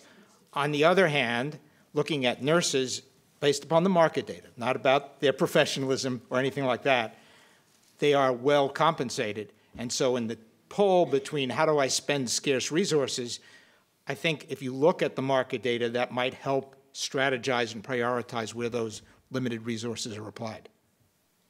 And then, so the other question really dovetails on what you stated there. So you just mentioned bus drivers. Are there other positions that we have that are below market value at different points? So if we, and maybe that's something you'll need data to provide to us at a later point, but that would be, if we're basically, shall we say, at or slightly above market value with nurses right now, if there's anything where we're below, and if we're going to be reprioritizing increases, targeting that might be Yes, there were a few job titles, and it was my understanding that those recommendations had been brought to you on a different day when I wasn't here. But there were a few select job titles that we did find in the market study to be below market in the salary range. One that comes to mind is attendance officer. I don't know if that rings bells as to which day those were brought to you for consideration, but there were a few that we were recommending for a change in grade placement because of the market study. All right, well, I'll follow up with Dave Kleinert then. Thank you so much. All right, thank you, Mr. Richardson. One last question from Ms. Williams, and this will wrap it up. Dr. Waltz has something if you want to let him go first. People keep raising their hand, and I'm way too nice. Dr. Waltz? I thought I'd get a smile out of you on that one. Dr. Waltz? I just wanted to remind the board that one of the things that you did to address these beginning salary issues, I know there's so much to deal with when you do with the budget, but you took an action when you approved the budget. You eliminated essentially what was step one. And so all starting salaries, with the exception of the, what is the band of leadership that we did not make that adjustment to? For grades 1 through 11, which would be the non-exempt employees, the first step was essentially eliminated so that the starting salary moved up essentially one step for the scale. For grades 12 through administrative, it did not.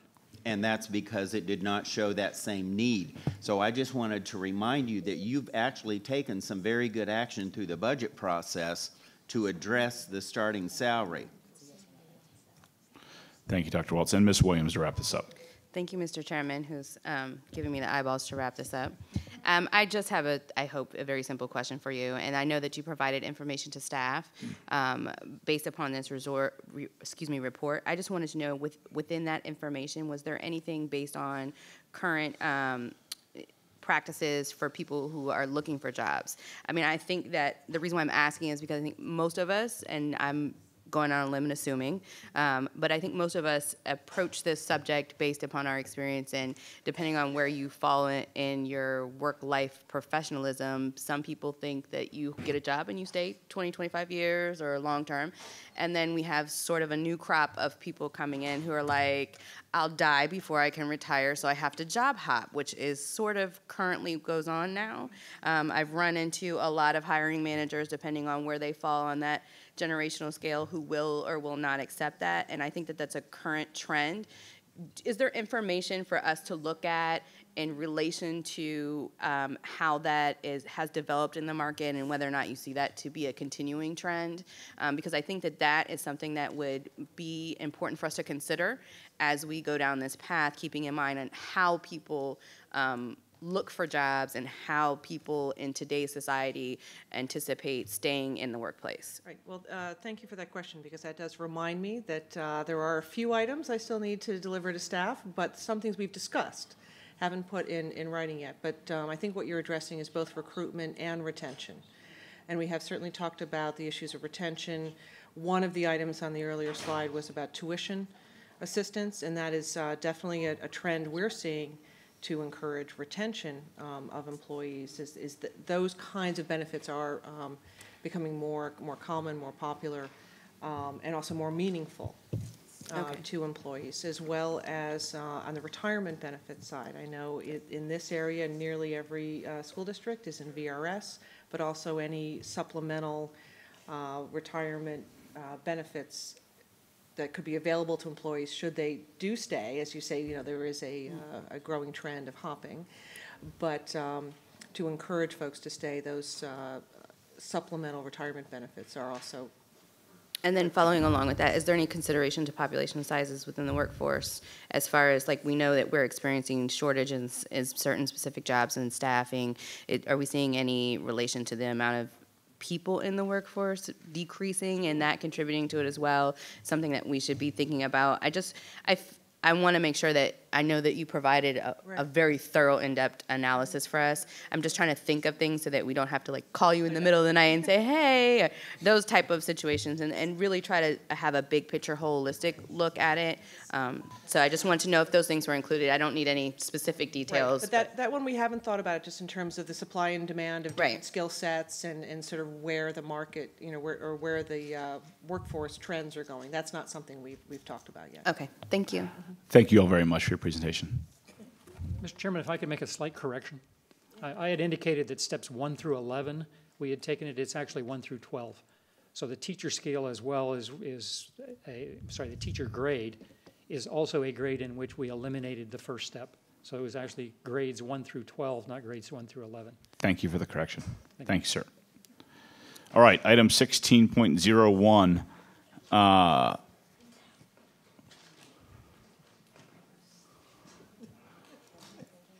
We'll aim to keep this comments and questions hopefully relatively short.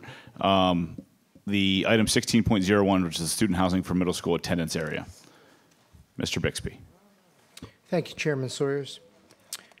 Good evening, Chairman Sawyers, members of the school board, Dr. Waltz. Tonight I am here to introduce the Lake Ridge Area Middle School Boundary Planning Committee's boundary recommendations. The Boundary Committee has demonstrated a commitment to supporting the integrity of Regulation 264-1. Their collaboration is a positive model for community involvement. It is my honor to acknowledge the time and expertise of these dedicated parents. I'd ask those in attendance this evening to stand to be acknowledged.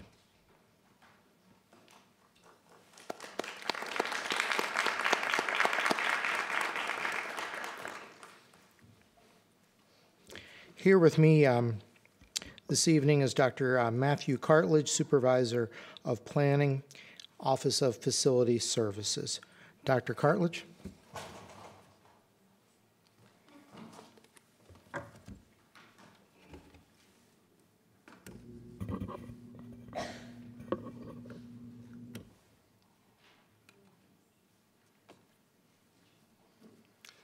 Thank you, Mr. Bixby, for the introduction. Good evening, Chairman Sawyers, members of the school board, and Dr. Waltz. It is a pleasure to be here this evening to present to you the recommendations of the Greater Lake Ridge Area Middle School Boundary Planning Committee.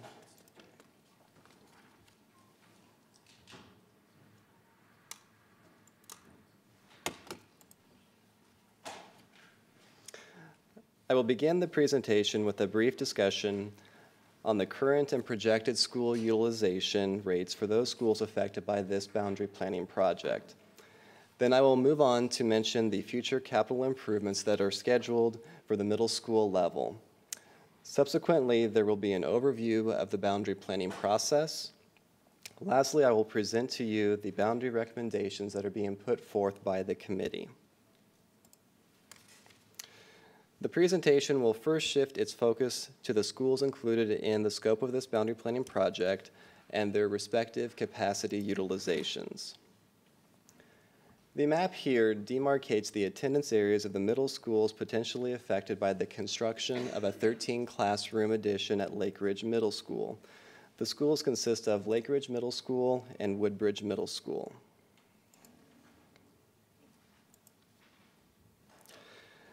The tabulation of student enrollment data are provided to you on this slide, and they correspond with the current attendance areas for each school listed. I want to mention that the capacity utilization rates for Lake Ridge Middle on this particular table reflect the additional capacity that is being added by the 13 classroom addition.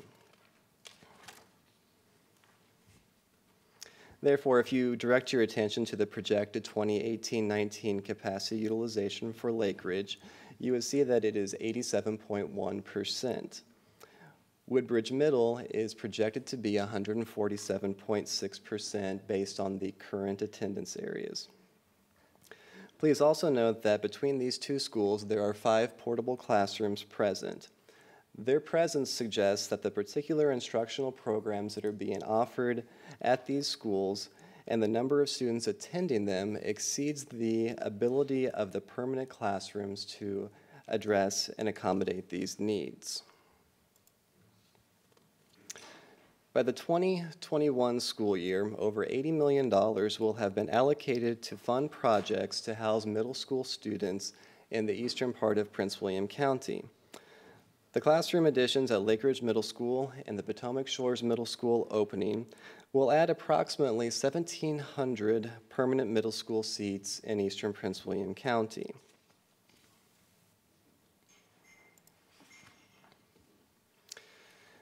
To offer a brief summary of this boundary planning project, you could ask the question, what capital improvement is planned? And the answer to that is a 13 classroom addition at Lake Ridge Middle. It is scheduled to be complete by the 2018-19 school year. So why is this addition being constructed might be your follow-up question. The Lake Ridge Middle School site is well suited for a classroom addition. Not only can it help house the growing student enrollment that is observed and projected within the attendance area of Lake Ridge Middle, but it can also provide limited and more immediate overcrowding relief to Woodbridge Middle. It is noteworthy to remind everyone that the Potomac Shores Middle School is scheduled to open for the 2020-21 school year. This school is intended to provide additional overcrowding relief to the middle schools in eastern Prince William County.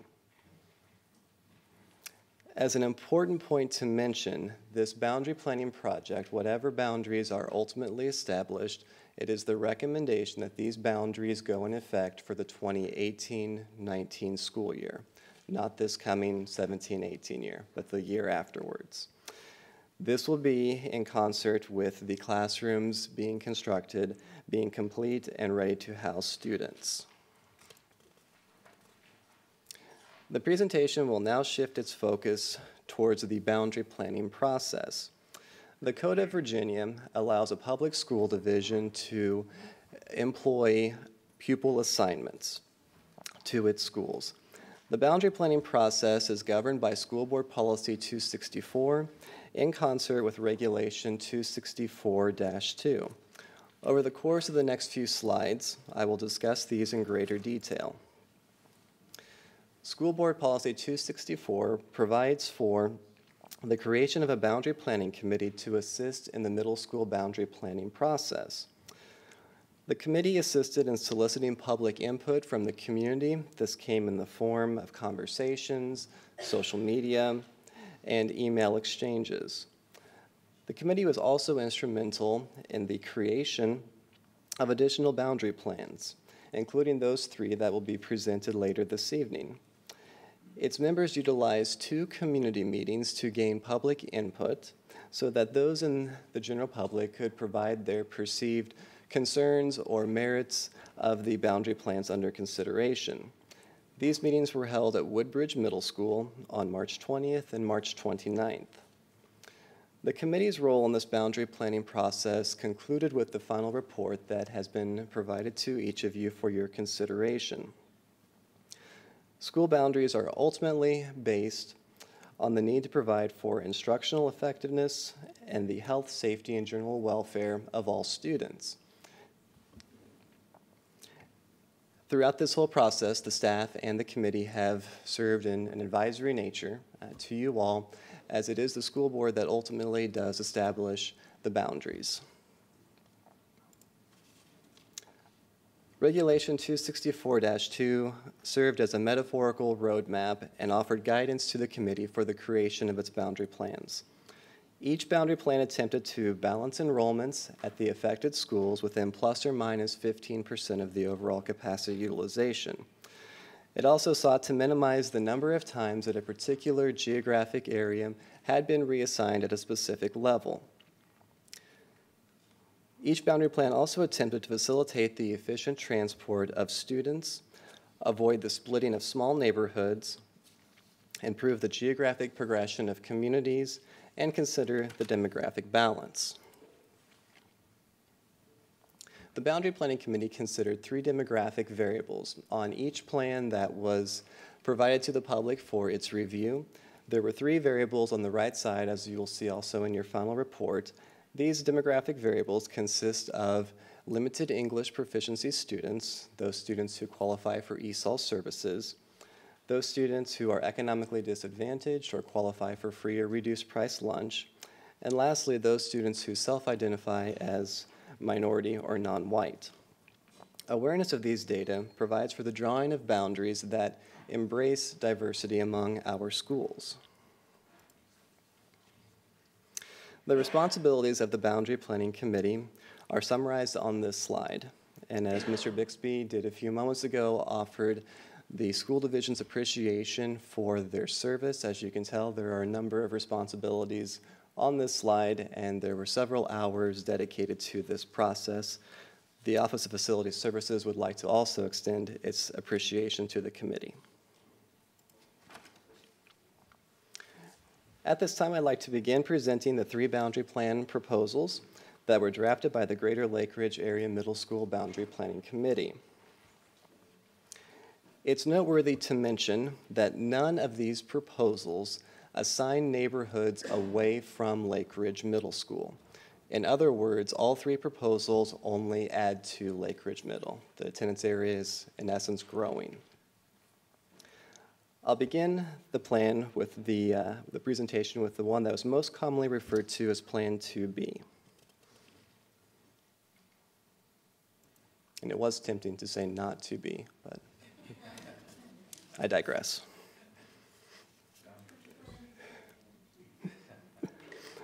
We'll start off with a brief overview of how to interpret these maps, and they will be consistent throughout. So the black lines on the map are the current roads. The orange lines are the current middle school attendance area boundaries.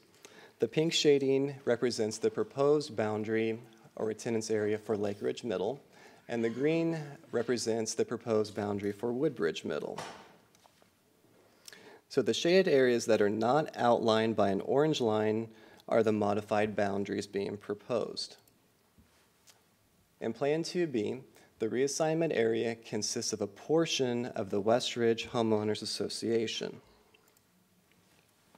We've zoomed in for greater detail.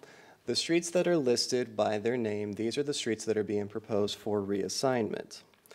Plan 2B reassigns approximately 69% of the students in the West Ridge HOA from Woodbridge Middle to Lake Ridge Middle. Of the 3 proposed plans, Plan 2B provides the greatest transportation efficiency improvement. This is done by the area being proposed for reassignment is the most distant piece of Woodbridge Middle School's current attendance area from the school. Additionally, there are projected 195 students in 2020. These students would travel on average 4.6 miles less to and from school. Of the 3 plans being presented, Plan 2B also provides the greatest overcrowding relief to Woodbridge Middle. Provided to you are the student enrollment projections and demographic compositions for each school based on Plan 2B. You will see that per Plan 2B, Lake Ridge Middle School is projected to utilize its existing classrooms and those classrooms that are being added by way of the addition at a rate of 98.6% of its planning capacity in 2018. By 2020, the total capacity utilization is projected to increase to 106.7%. There is overcrowding relief offered to Woodbridge Middle School. In 2018-19, instead of the projected 147.6% per its current attendance area, it would be reduced to 131.9%. In respect to the demographic composition of each school per Plan 2B, each demographic variable differs by the current attendance areas by less than plus or minus 2.8%. The second of the three plans to be presented this evening is commonly referred to as Plan 3. Again, the symbology on the map is consistent with the first. The black lines are the streets, the orange line is the current middle school attendance area boundaries, the pink shading is the Lake Ridge Middle proposed boundary, and the green is the proposed Woodbridge Middle boundary. You will note in this plan, West Ridge Homeowners Association is proposed to remain at Woodbridge Middle, and instead of West Ridge being reassigned, the area of reassignment is the Old Bridge Estates community. As we direct our focus on this, the streets that are labeled are those proposed for reassignment.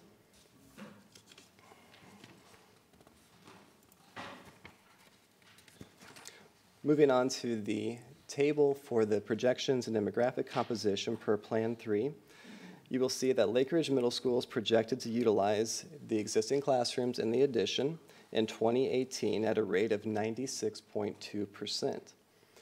By 2020, this increases to 103.9%.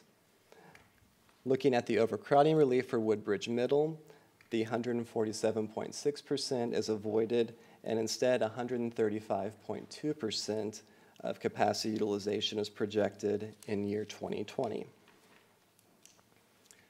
In each of the schools, the demographic composition per Plan 3 changes from its current value by plus or minus 2.6%. The third and final plan to be presented this evening has been commonly referred to in the public as Plan 5. I'm sure by now you understand the map, so I won't go through the symbology a third time. In Plan 5, West Ridge Homeowners Association remains at Woodbridge Middle.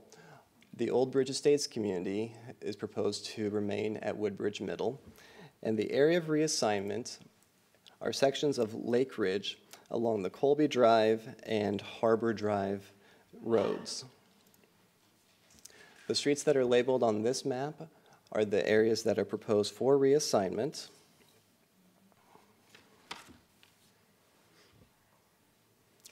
These areas, for another point of reference, are assigned to the Rock Ledge Elementary School, and they are located south of Old Bridge. So we'll have Old Bridge right here, and they are west of Minnieville Road.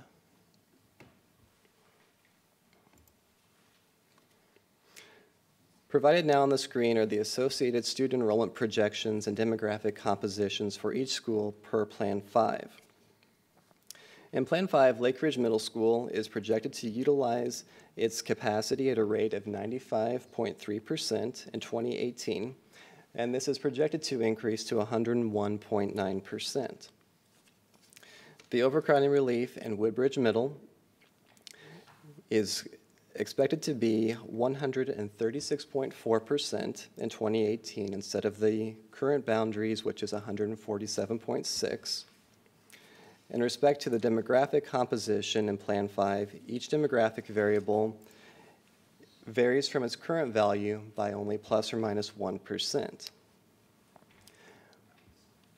As we move on, we are going to provide a comparison, a side-by-side comparison of the key quantifiable or numerical plan features. The figures that are presented in front of you in italics are those associated with the current boundaries.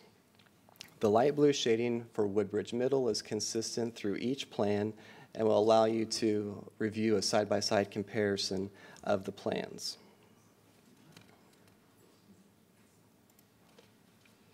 We're also providing a graphical representation of the capacity utilization on one slide. We recognize that as we go through the various plans that mentioning the numbers can be difficult to remember all of them, so here's one graphic that compares them.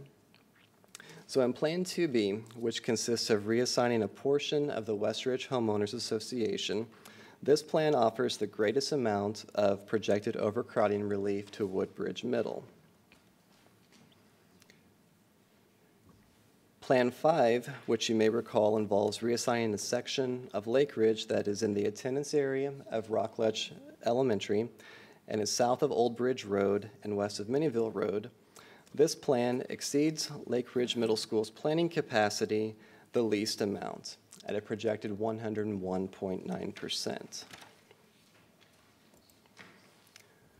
Of the three proposed boundary plans, Plan 5, which was just described, balances the demographic composition between the two schools most evenly.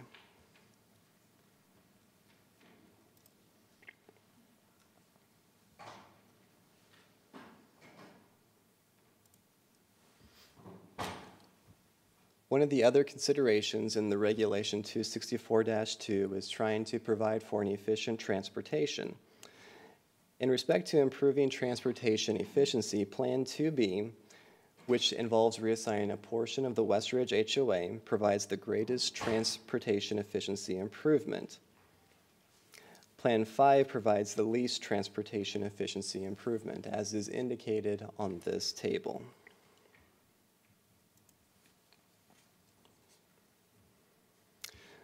The Greater Lake Ridge Area Middle School Boundary Planning Committee respectfully requests that you receive its report and consider approving one of the presented boundary plan proposals.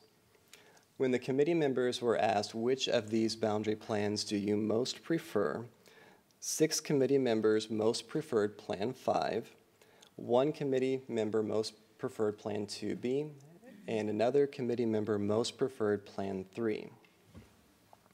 Lastly, the committee also requests that you consider permitting rising 8th grade students to remain at their currently assigned school in 2018-19 with the caveat that they provide their own transportation. Thank you.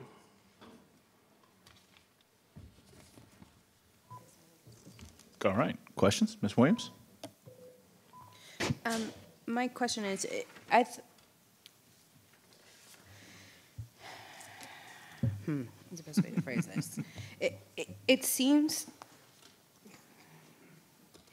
I really am having an issue with. I guess I don't understand why we're looking at 2B in the sense that I was under the impression, and please correct me if I'm wrong, because I obviously do not sit on the boundary committee or any of those things, that the overall reaching goal was to try to provide as minimal disruption to boundary changes in the Lake Ridge Middle School area in the future, because they're kind of landlocked and there really isn't a large amount of options that we have available to us as opposed to maybe some of our other middle schools.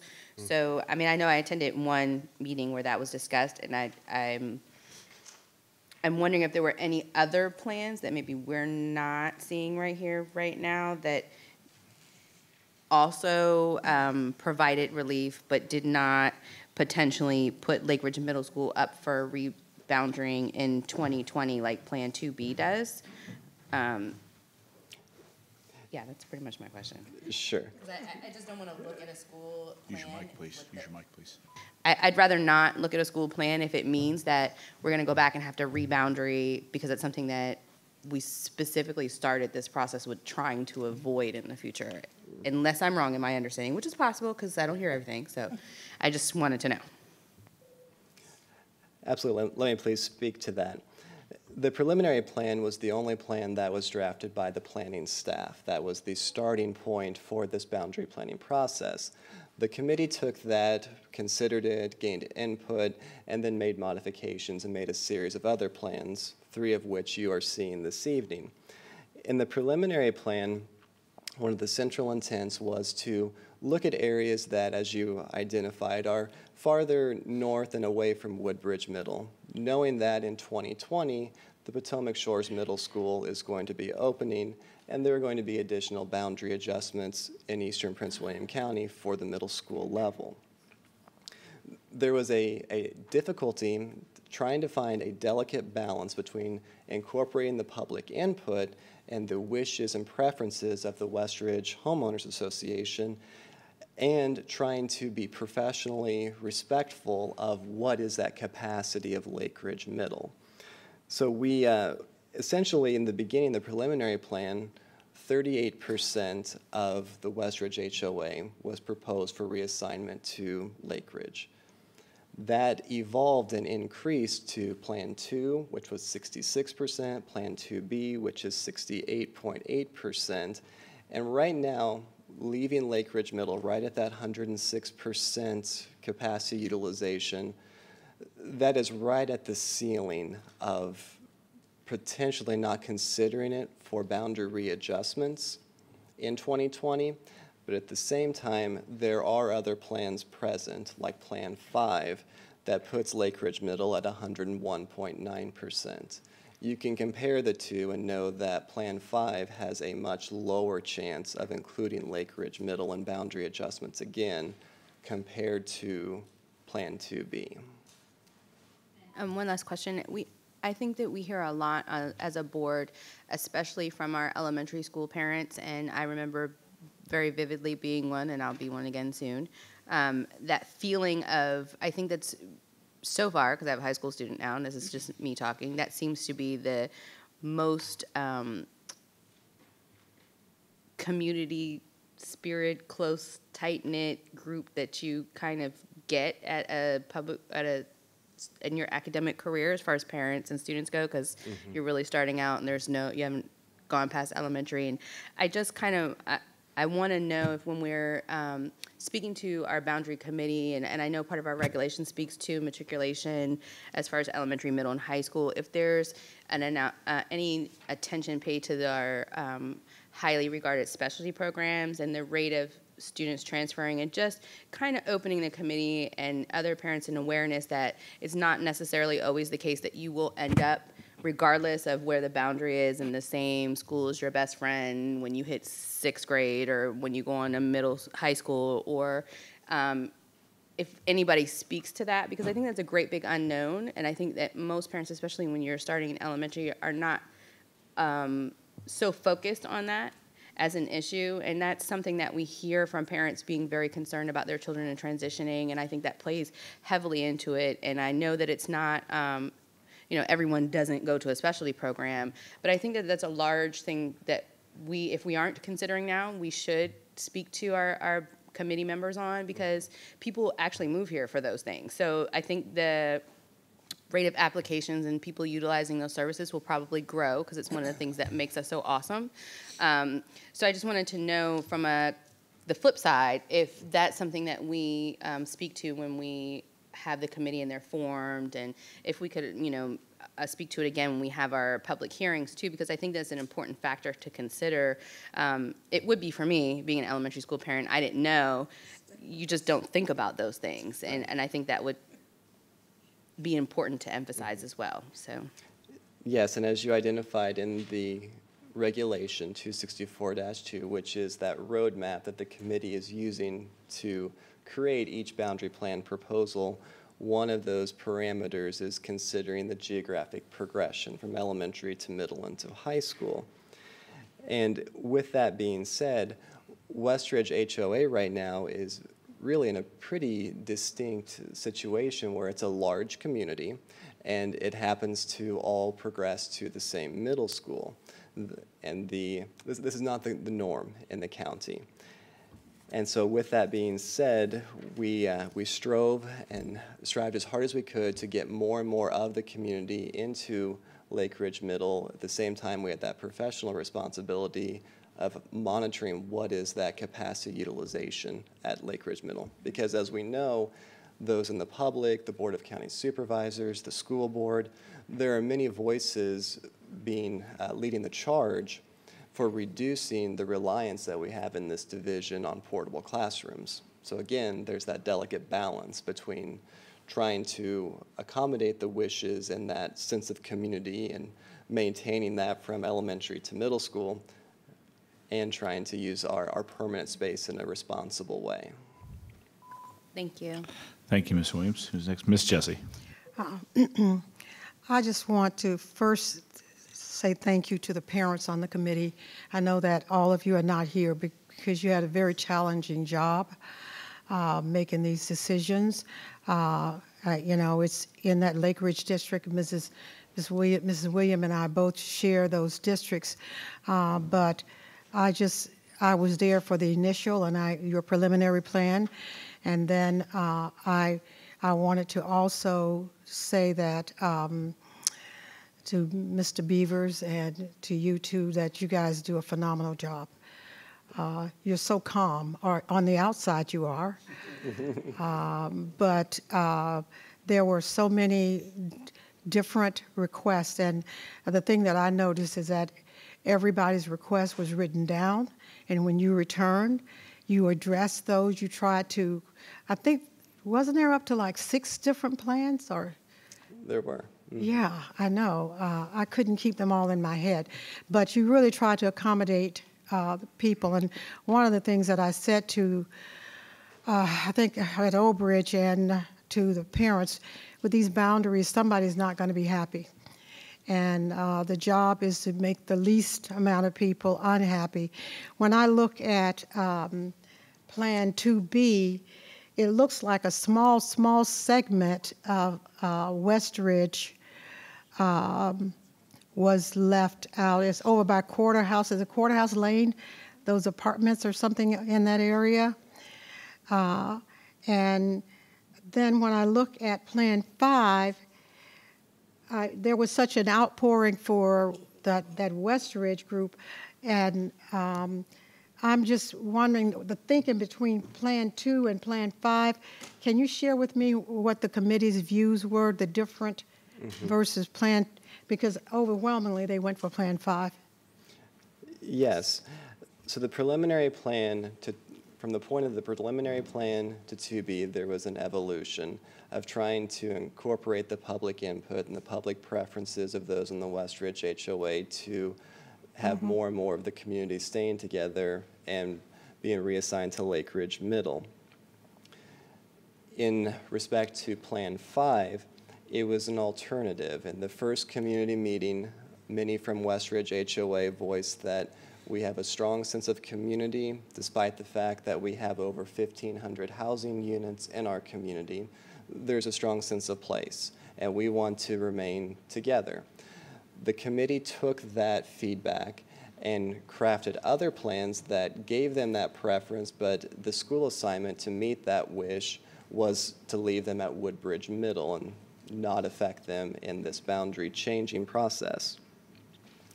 When the committee was looking at the 3 plans that they wished to include in their final report to you, those in the committee who voted most preferred Plan 5, primarily because of what it did for the demographic composition of the 3 plans.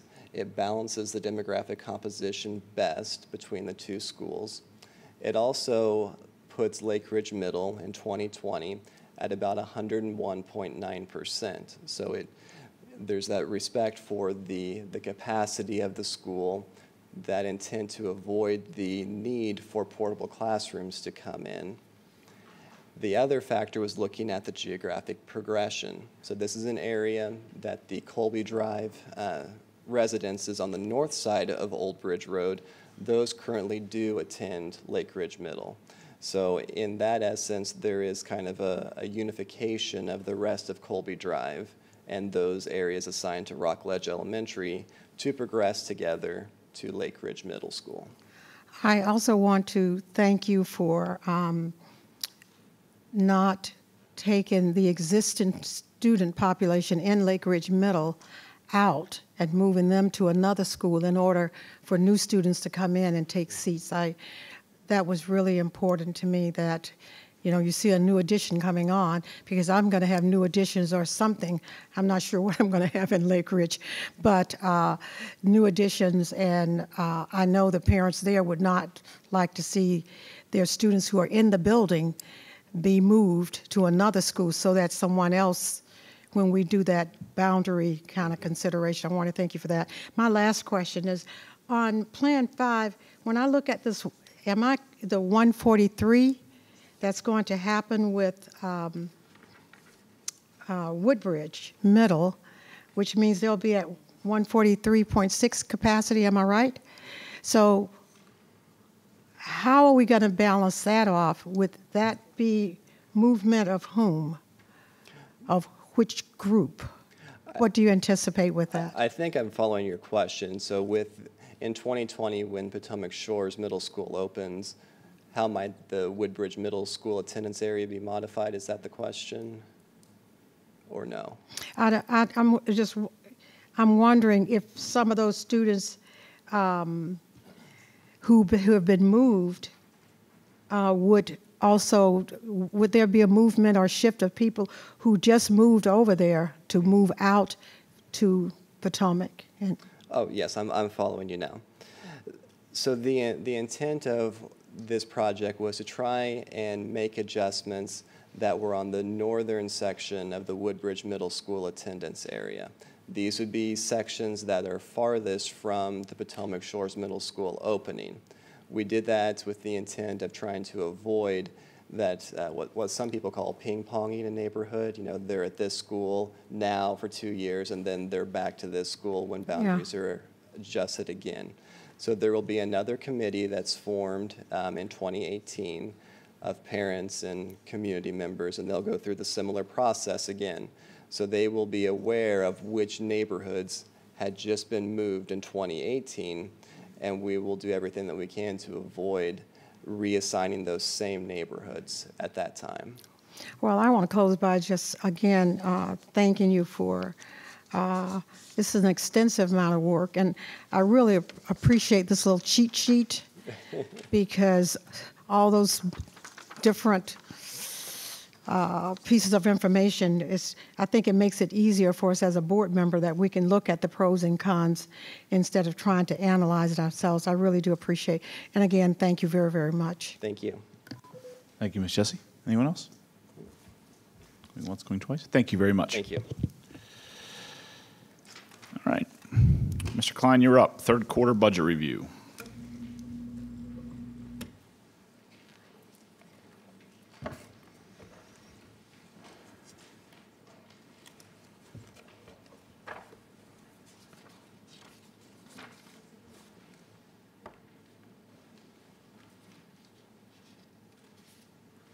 Mr. Chairman, members of the board, Dr. Waltz, I'd like to present to you this evening the update for fiscal year 2017 third quarter budget review.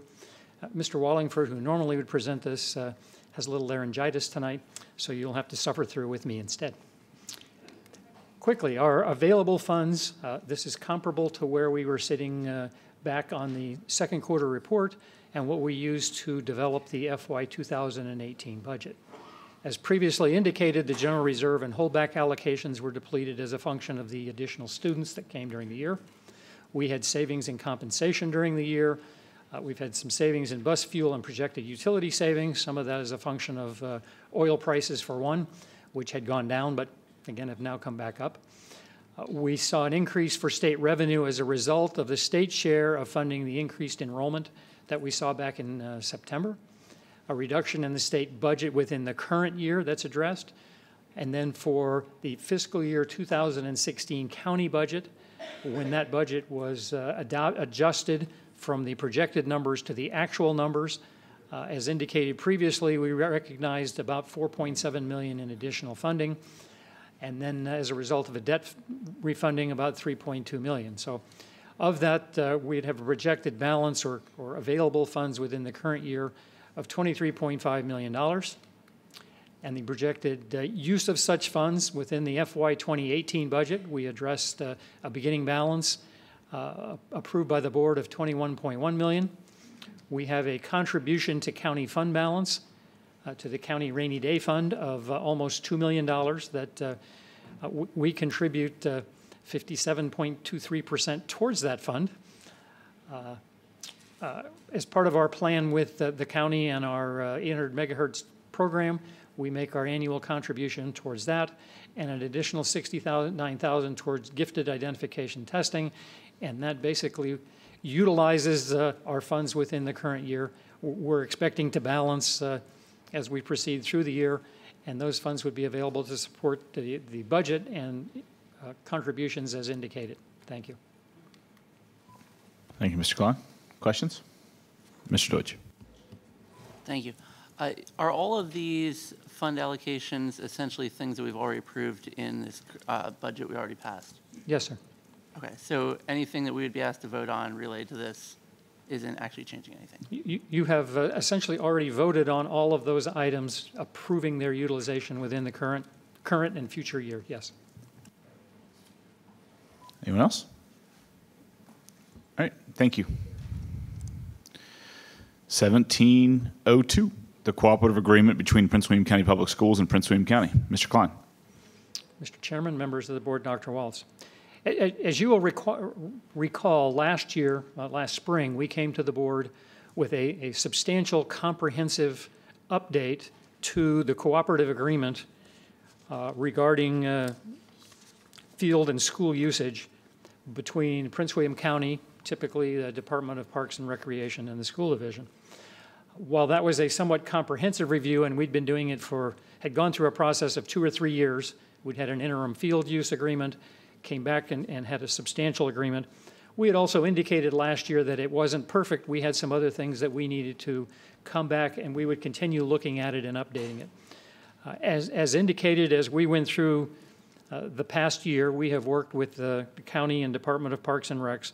There's really one significant item that we really felt we needed to make an adjustment to, and that was within our high schools, subject to change here, but the current practice amounts to there is the availability that a community group can schedule a high school field through the Department of Parks and Recs.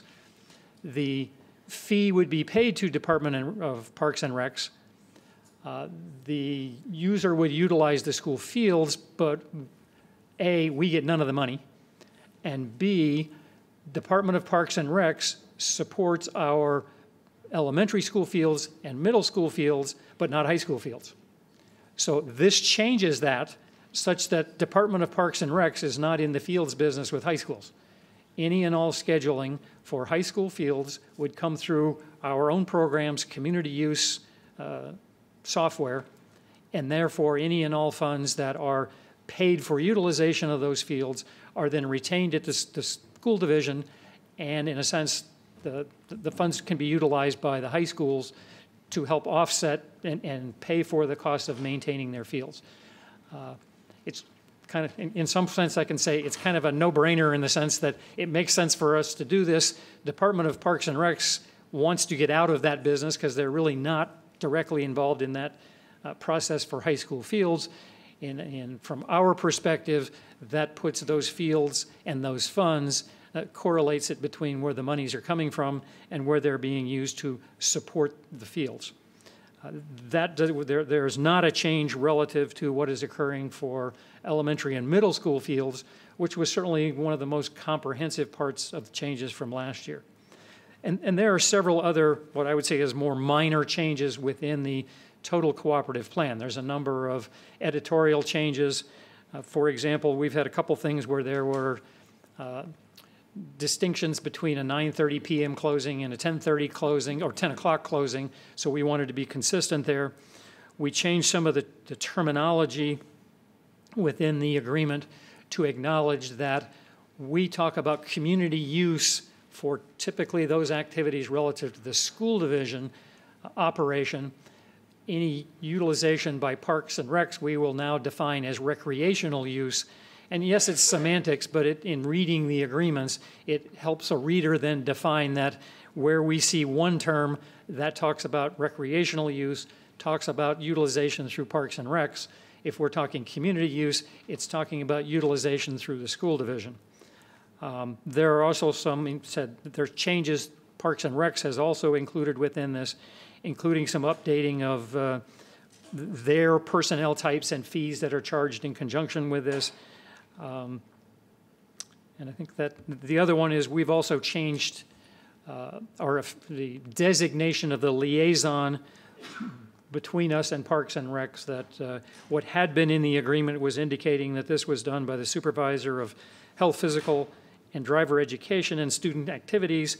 That shifted to Director of Risk Management and Security Services, who was practically doing it anyway, primarily because that is where all of the other aspects relative to our community use are being managed. So that provides the summary of the changes. Again, the most significant one, the primary reason for going ahead and doing this was to get the high school field utilization corrected and to a point where it should be. Thank you. Thank you.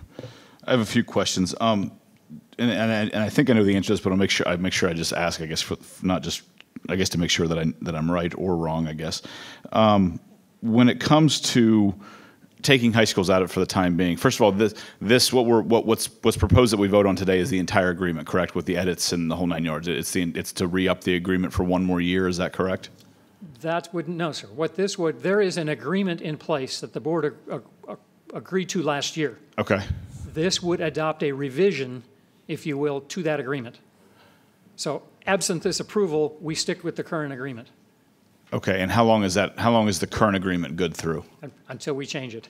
Okay. And the idea here is that we are trying to adopt it and revise it. I don't think we have, that's something I could double check on, that there isn't a specific termination clause, if you will, within the agreement. It's a function of both the school board and the county working together within the scheme of this cooperative agreement and updating it as the two boards feel is appropriate. Okay. What do you know as far as, again, I wouldn't expect like a precise answer, but do you know as far as DPR and school fields, what percentage of school fields do we offer them for their services, providing, youth soccer fields, youth baseball fields, youth softball fields? Do you know what percentage that the school system is of what they offer? Of theirs? Yeah, I mean, since they issue them all out and they go through their system. I would have to check on it. I mean, in the sense of they're using about, 85 or 90% of our elementary and middle school fields, but as a percentage of the total fields available in the county, including parks and us, I don't know, but I could check on that. Okay, and what is our what financially speaking, what do we get out of the arrangement now, if you can remind me? The effective result is that for those schools, elementary and middle, where they utilize the fields for community use, okay, then it is the Department of Parks and Rec's responsibility to maintain those fields. And that runs from everything from routine mowing to fertilizing, seeding, et cetera. So what about like heating the buildings for gymnasiums? I'm assuming we own the vast majority of gymnasiums in the county for that purpose. Is that correct? The differentiating in a sense between building use and field use. Sure. My recollection is that typically we are incurring the cost relative to the operation of those buildings. That's what I figured. I mean, I've made this clear in other times that we've had these discussions, whether it be on the board or in public or talking with other groups. But I mean, obviously, we provide a very valuable service. Obviously, it's not the school board's job. It's not the school system's job to provide, recreational sports to the community. That's the BOCS takes. That's why DPR takes registrations and all that kind of stuff through that. So, being that that we are quite honestly the lowest funded county in Northern Virginia, I think it's important that we review all possible. We can't raise taxes, that's for sure. We don't have that authority here at the school board, but I think it's important that we review all possible, revenue sources in order to do this. I think this is a great conversation that we can have over time or whatever to see if this is an area where we can have some consistent, revenue to reduce class sizes in the east, to help build more elementary schools, to help build more middle schools where needed. So I'm going to make the following motion. that the Prince William County School Board postpone indefinitely the adoption of this agreement in order to receive a more inclusive picture of the financial value that Prince William County Schools provides to the BOCS and vice versa, because I realize they give us some facilities as well, through this agreement. The goal would be for the Prince William County School Board to receive information on possible additional resources to support class size reduction on the eastern end of the county. Is there a second for that motion? Point of order. Oh, we need a second here real fast. Excuse me. No, point of order. Is I'm clicking on things on the computer. You have to give me 1 second, Mr. Deutsch. Let me get this right. Mr. Deutsch, your point of order. Yeah. Is the chairman concerned about a potential conflict of interest due to his current usage of school fields through his business? The chairman has no business before the school board whatsoever when it comes to fields. So I don't. Again, that's the second or third time since we've been on the board together, Mr. Deutsch, that you think you know what I do for a business, but you obviously have no clue. So just so you know, Ms. Williams. A second. Thank you. All right. Again, I understand we have the agreement, so it's good. No one's losing fields. No one's gonna do anything that way. I think it's important, again, that we realize that the value that we provide to the county in being the landowner, essentially, on the majority of sports fields, the majority of gymnasiums, yet the Department of Parks and Recreation, as a branch of the branch of the BOCS, collects all the revenue, and we basically get maintenance fees, but we absorb fees through heating buildings, running those types of things. As far as youth programs go, again, as the president of Little League, I know that anyone who can't afford the cost gets in for free. So it's not necessarily raising the cost in that way.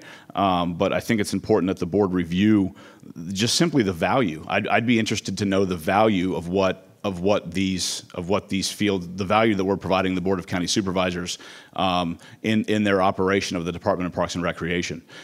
So I think it's important that we understand that value before we continue to modify this agreement so we can better understand it, and to make sure that the school system gets the best we can ultimately in our job to educate children, which is what we're supposed to do. So that's why I made this motion. Ms. Jessie. I support getting more information because we really do need to look at other revenue sources. We've talked about class size reduction. Tonight we had a presentation that we need other revenue sources, looking at our budget as we look at the nurses and we look at maybe some other areas. So I would be in favor of obtaining more information. Do you think we could obtain that information by the next board meeting? No, ma'am. Okay. Now, there are if you're asking for some of the financial implications, okay. We have not gone and done any particular studies. And if I look at just fields, there is revenue that comes into the Department of Parks and Recs to help offset some of the costs of those fields. In addition, the Board of County Supervisors subsidizes that operation, subsidizes community use. My understanding, without doing an analysis, is they're subsidizing that to about the tune of $1 million a year. Each year that we add a new school, typically they have a budget line item providing some additional monies to Department of Parks and Recs, and I don't know the numbers, to increase the amount that they're providing as a subsidy, if you will. But they're not really subsidizing us. They're helping pay for community use, those monies being both county money and fees, then being used to help support field operations. Before we would go too far down this road, there's another significant outlier, and that's the turf fields. There are 7 middle school turf fields that is the current responsibility of the Board of County Supervisors to maintain, and more importantly, at the end of the 10-year period, to replace the carpet. So to the extent that we look at making dramatic changes or significant changes, there is at least a significant liability in the sense of what's out there relative to that total operation. So coming back from that, certainly, I mean, my staff recommendation, if you will, is we should approve what is here because it improves where we are already at. if the board would still like us to go forward and look at and gather additional information relative to particular costs that are being incurred by us, or particular valuations, or what are the revenues being realized by departments of DPR, that is certainly something we could approach them and try and come up with some better analysis. That's not something that's going to happen quickly. Okay. The other question I have, is there a deadline on this approval tonight? Do we have to approve it? Is there a deadline? There is not a specific deadline. The process is such that we bring it to the school board. It should be coming, the same document essentially, it would also be coming to the Board of County Supervisors in the near future. I don't have the specific date. We typically run those in parallel with the idea that we've worked on the agreements collectively to bring them forward. Ideally, in this case, what we think is that our opinion is we thought these were going to be relatively non-controversial, because it's certainly the major change being the issue at the high schools, and DPR wanting essentially to get out of that business. And we wanted to recognize that we should just take it, it's to our benefit to take on that entire segment of the cooperative agreement. Yeah, but you did say that you could get some information for us. It would be something we would start working on. Obviously, we have not talked to them. I think that we should. I see nothing wrong with us at least pursuing or looking at looking at if there are additional revenues that we can obtain down the road. My opinion is essentially that there would be additional, that what the county is doing incurs additional cost. It gets tricky in the sense of, for example, if we talk about what is our utility consumption relative to our buildings and those evenings, it's a function of we already will incur, no matter what, we incur a certain degree of utility cost for those buildings anyway. It's only the incremental difference between what our cost would be, for example, and what it would be because there are additional people, say, in the gym as opposed to just in the cafeteria, et cetera. That's going to take us some time because you're going to have to look at it by what is the activity levels that are occurring in each of the buildings, what are the costs in each of the buildings, et cetera, and to see how we could put some valuation on that. I would agree that certainly there is a substantial infrastructure cost that the school division has that in conjunction with the school board and the Board of County Supervisors, certainly we have a multi-billion-dollar infrastructure of high schools, middle schools, elementary schools, for which the taxpayers have paid, and in a sense, a portion of that return to the taxpayers is then their ability to use many of those buildings in the evenings or on weekends when school activities are not directly taking place to again benefit the total community. Thank you. Thank you, Ms. Jessie. Ms. Williams?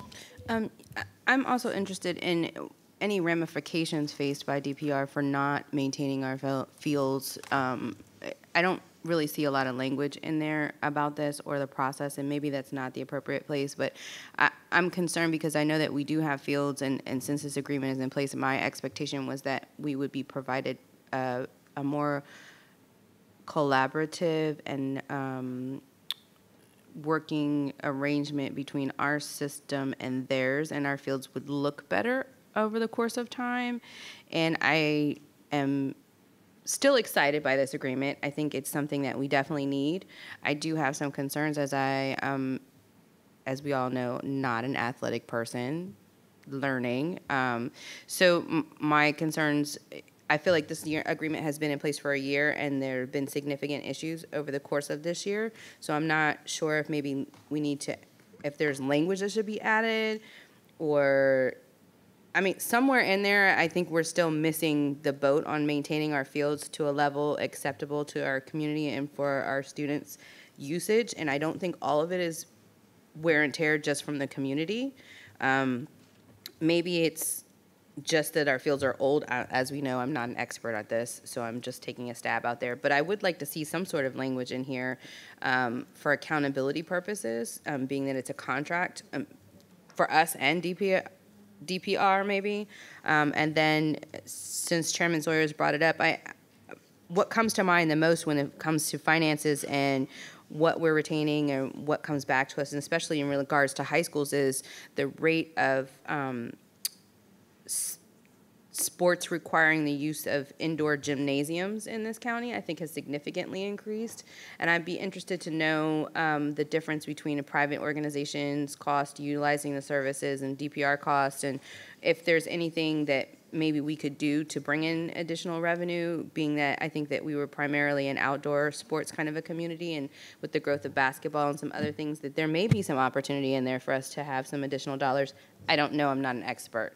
I don't particularly have anything against this current agreement. I just want to know if it can be a little bit more fine-tuned, or if maybe there are things that we're not thinking about from a business standpoint.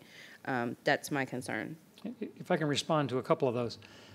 The first one is relative to fields. One should also keep in mind that the field maintenance that DPR is currently doing essentially takes care not only of community use, but they are also doing it for us. So they are doing the total care, if you will, of the field spaces. So in one sense, they're subsidizing us as well, in the sense of how we are doing the level of maintenance. We are not mowing those fields. From a facilities perspective, we do not have the staff, the resources, et cetera, to maintain it, because they are doing that already, and we don't want to have duplicative efforts. One of the issues or penalties in the process is, for example, just this week, we took one of our fields out of use. Okay, the assessment of that field was it was not in a good enough condition for continued community use. Therefore, if you will, the penalty to DPR will be, we try to have that communications and look at where we can have issues. We talk to them on a regular basis about status of what they are, what the condition is. No, they are not perfect, immaculate, world-class soccer fields, but they never will be. On the other hand, to the extent we have defined in the agreement some, for example, percentage of the field that has grass, et cetera, and at what points they would need to take additional action. To some extent, our major threat, if you will, or action is simply if a field is no longer up to par, then it is taken out of service. They then, in turn, have to increase their efforts for seeding, seeding, fertilizing, putting it back into service. In the meantime, they lose use of that field, and just as significantly, the community loses use of that field in the interim. Neither of those are things they would like to have occur. At the same time, when you switch subjects over to building use, this change tonight does not impact building use. However, to the extent that we currently have, and you mentioned high schools, to the extent that we currently have high schools who have available time, they have that opportunity to lease that space now.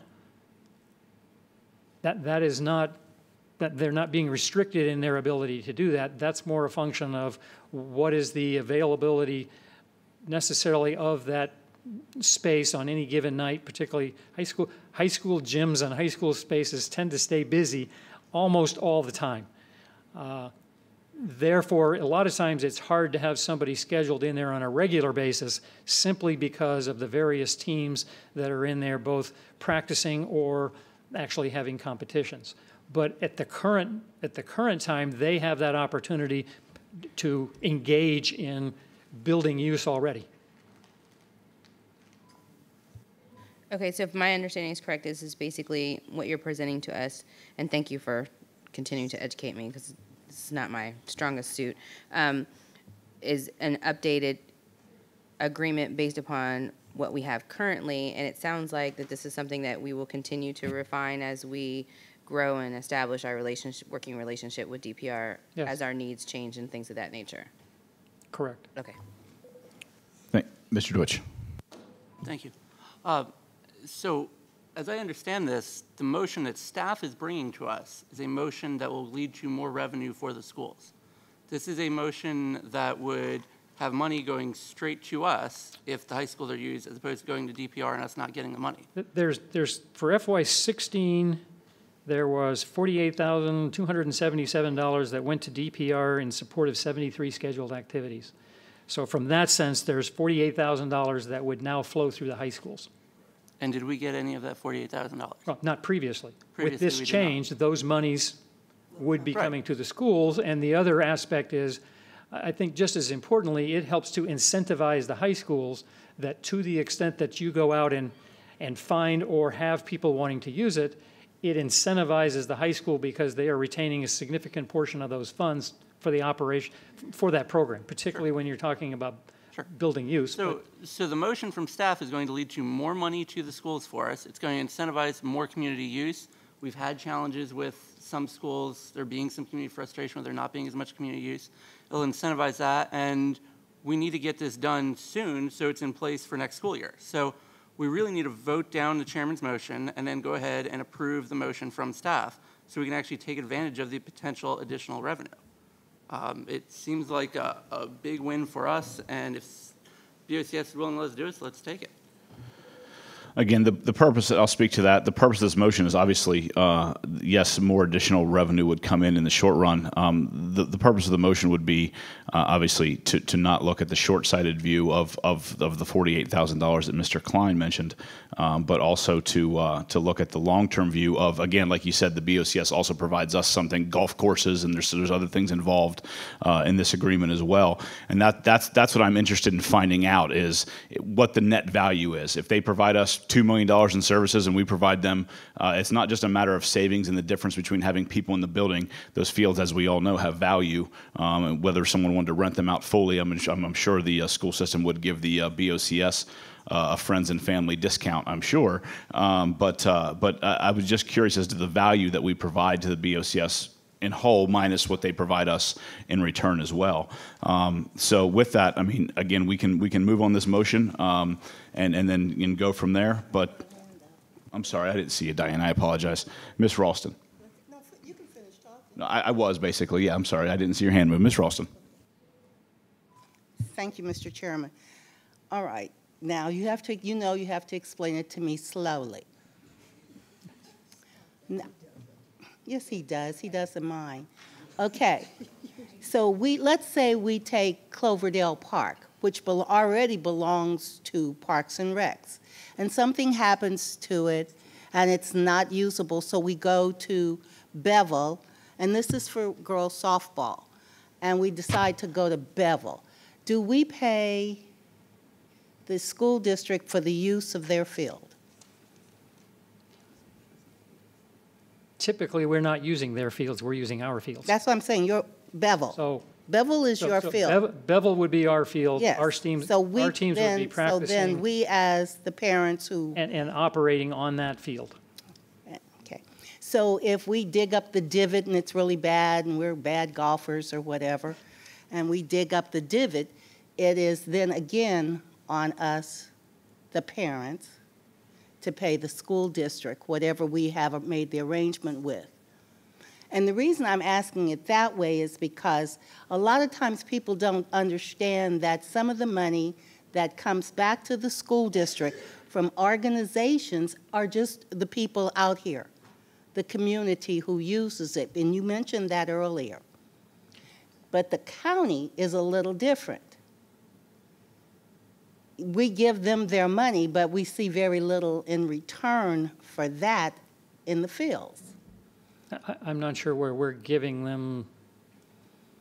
You're giving them money if we don't take your suggestion right now. We won't be giving them money. If we turn down this recommendation, and it affects only the high schools, then Department of Parks and Recreations would still be processing requests for use of high school fields. The teams would still be paying Parks and Recs. Parks and Recs would be keeping the money. We would be providing the fields, and we would be maintaining the fields without getting that additional revenue, which is where we are today. So again, the change is to say, if there's money coming in, since we are maintaining those high school fields, to the extent those monies are coming in, they should go through the high schools, not to DPR. Gotcha. And that's where it is today. That's why, in one sense, to my mind, it's a no-brainer. Why would we let them keep the money when we have to maintain the fields? It's different for elementary and middle because where they're taking in the money, they also have a responsibility for maintaining those fields. But not the high school. But not the high schools. Thank you. All right. With that, I actually appreciate your answers, Mr. Klein. It actually provided me some insight that I thought the agreement, based on what we talked about in the agenda planning session, I thought the agreement was an annual agreement. Didn't realize we could kind of revisit it kind of whenever we wanted. So maybe it's confusion on my part or just misunderstanding on all around. But with unanimous consent from the board, since we can revisit this at any time, I still want to ultimately hear what the financial value is of these things. But with unanimous consent from the board, we can withdraw the motion and move forward. Yeah, absolutely. That's that exactly. Yes, ma'am. Okay. Mr. Chairman? Yes. I second that. We don't have to second. I'm just asking unanimous consent. I want to Unanimous consent. So with no objection, we'll withdraw the motion. We can revisit the financial value of this at a later time. And good. With no objection? Okay, perfect. We'll now need a motion for the agreement. All right, Mr. Chairman, I move that the Prince William County School Board approve the cooperative agreement between Prince William County Schools and Prince William County and further authorize the chairman to enter into such agreement. Mr. Chairman. Hold on. I have to type all that, so give me 1 second. Can I see your computer Can you screen? copy and paste? School board approved. Can you see it? School board approved. Okay. Yep. The cooperative agreement. Cooperative agreement between Prince William County Public Schools.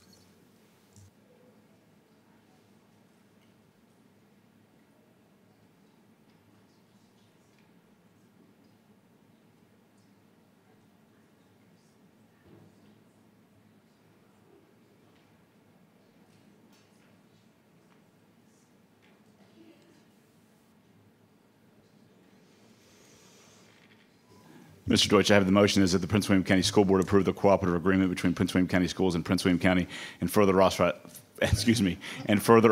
the chairman to enter into such agreement. Is that correct? Thank you. Mr. Chairman? Yes. I'd like to second. Thank you, Ms. Williams. Discussion on this? Ms. Satterwhite. Thank you, Mr. Chairman. I'm so glad I get to ask my questions. Mr. Klein, I just want to clarify, because I heard you mention it, we do still have the coverage in the agreement that the DPR does pay to replace the turf fields in the middle schools. That's correct. Okay, just wanted to clarify that, because I couldn't find it Absolutely. when I was looking. Good, I don't want to let go of that. Okay, in the agreement, Appendix A, page 21, number 11, talks about grandfathered rights. And I apologize, I couldn't get this question to you ahead of time. I have been on the go. And I was wondering, what's the history with that, and when did this change? I had a constituent contact me and ask me about that. Can you give me the reference again? It's page 21, Appendix A. Appendix A starts on page 20. This is on page 21, number 11. It wasn't crossed out in red, but the constituent seemed to think it had been existing. And so that's why I was wondering what the history might have been with that. That is the statement that is there reflects a renumbering, but that is the current agreement. Okay, so this current agreement. It's not changing. So the date in the current agreement dates to 2015, correct? Relative to, I think the issue you're probably getting to is relative to what we're doing on school fields. I think it's an issue of when you're coming in and scheduling. I mean, I can check and find out. It hasn't changed, but I can check and find that out. I can, Ms. Satterwhite, if you don't mind, for a point of, I can actually provide you a little information on that if you don't mind. Certainly. Essentially, it is the way DPR schedules their fields, for county-owned fields. They've changed the name a few times now and gone through some verbal gymnastics, but they've essentially allowed organizations that have used their field in the past to have first priority to them, and they're saying that doesn't apply to school fields when they schedule the school field. Okay. That's my understanding. Having been through that system, that's how they do it. Okay. Right. All right. That helps. Thank you very much. Thank you, Mr. Chairman. Anyone else? Okay. Those in, I'm on the wrong screen. I apologize. Can't vote on that screen. Those in favor of the motion, please signify yes by raising your right hand. Thank you.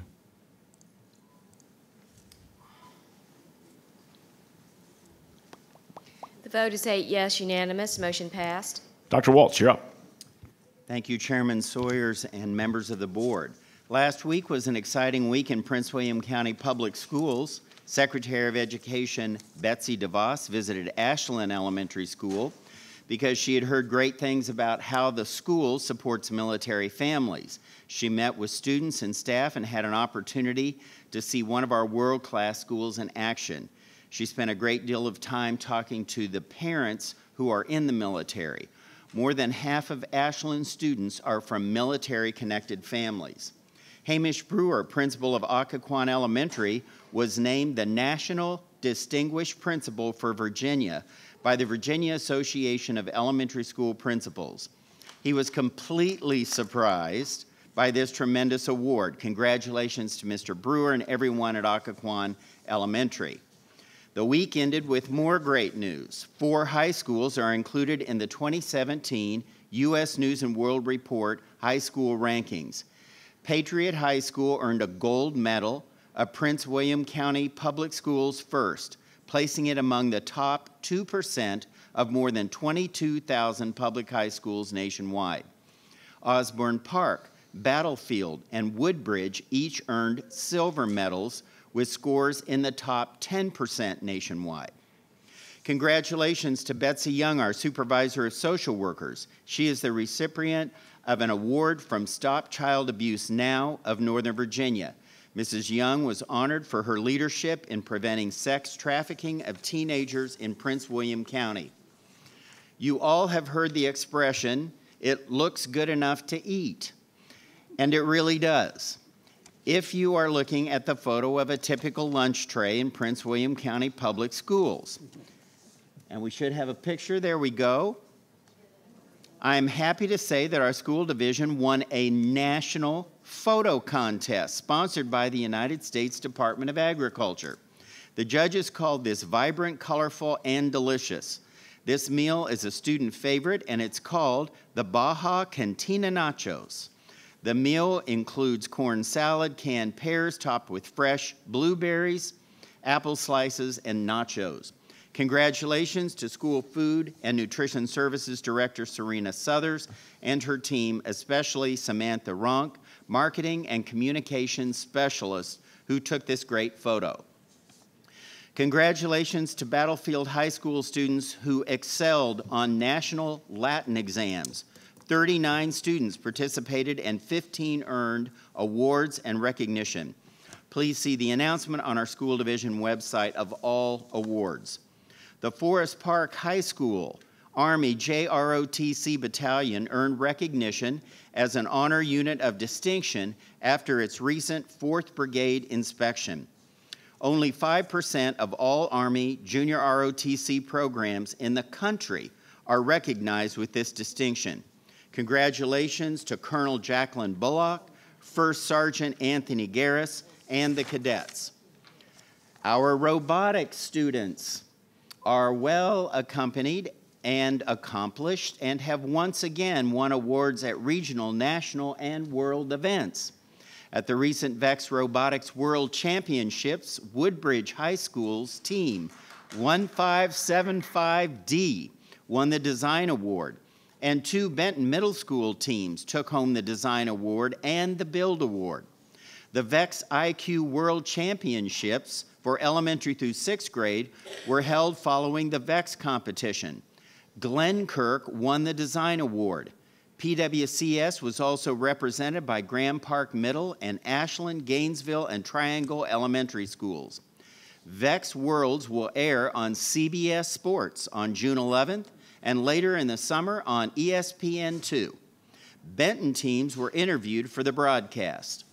Battlefield, Garfield, and Osborne Park participated in the first Robotics World Championships. Battlefield's iLight team, 1885, won the Chairman's Award, which represents a model team. Our many thanks to Spark, our education foundation, and the sponsors, coaches, and mentors who have made PWCS the go-to school division for robotics. There are several events to make note of, including the Prince William County Community Expo, which will be held on May 20th. The event will be at Fitzner Stadium Complex from 11 a.m. to 4 p.m. The 3rd Annual Suicide Awareness Walk, we heard a lot about that earlier this evening, again on Saturday, May 20th. The walk will start at 9 a.m. from the school's gym. This is a 6.2-mile walk from Forest Park to Hilton High School and back. It's a very important cause. I hope you can fit that into your schedule and still get to the Community Expo. And last, the ribbon cutting and dedication for the new Kilby Elementary School will be held on Tuesday, May 23rd at 6 p.m.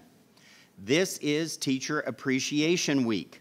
On behalf of the school board and leadership team, I extend our sincere thanks to our teaching staff for all they do both in and out of the classroom. Everywhere I go, I see and hear about the dedication our students achieve in large measure because their teachers encourage and motivate them to learn. I also had an opportunity to celebrate the 150th anniversary of First Mount Zion Baptist Church on Sunday. It was an awesome event. I want to congratulate Reverend Torian, Clarice Torian. Reverend Torian is also Virginia Assemblyman Torian, and it was a fantastic celebration. 150 years is a lot to celebrate. They had an enormous choir, and a number of our employees were in that choir. In fact, I see Teresa Polk sitting in the audience. She was in the choir, and a number of other employees attend that church, and it was a great celebration. I had the opportunity to attend several School of Excellence celebrations recently. Congratulations. I enjoyed attending the ones at Minnieville, Loch Lomond, Westridge, Tyler, King, Fitzgerald, Bennett, Marshall, Occoquan, Montclair Elementary School, Saunders Middle School, and Forest Park High School on their outstanding achievements.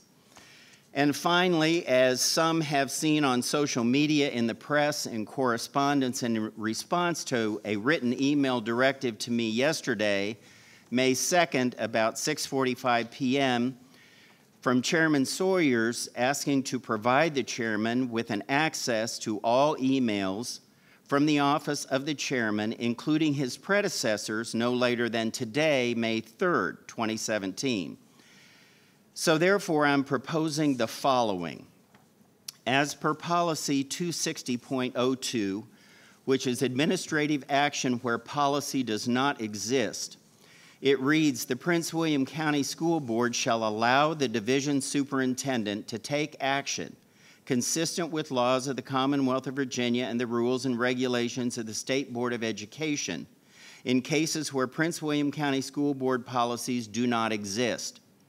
It shall be the duty of the division superintendent to inform the Prince William County School Board of such action at its next regular or special meeting and to formulate suggested policy or policies to cover such areas.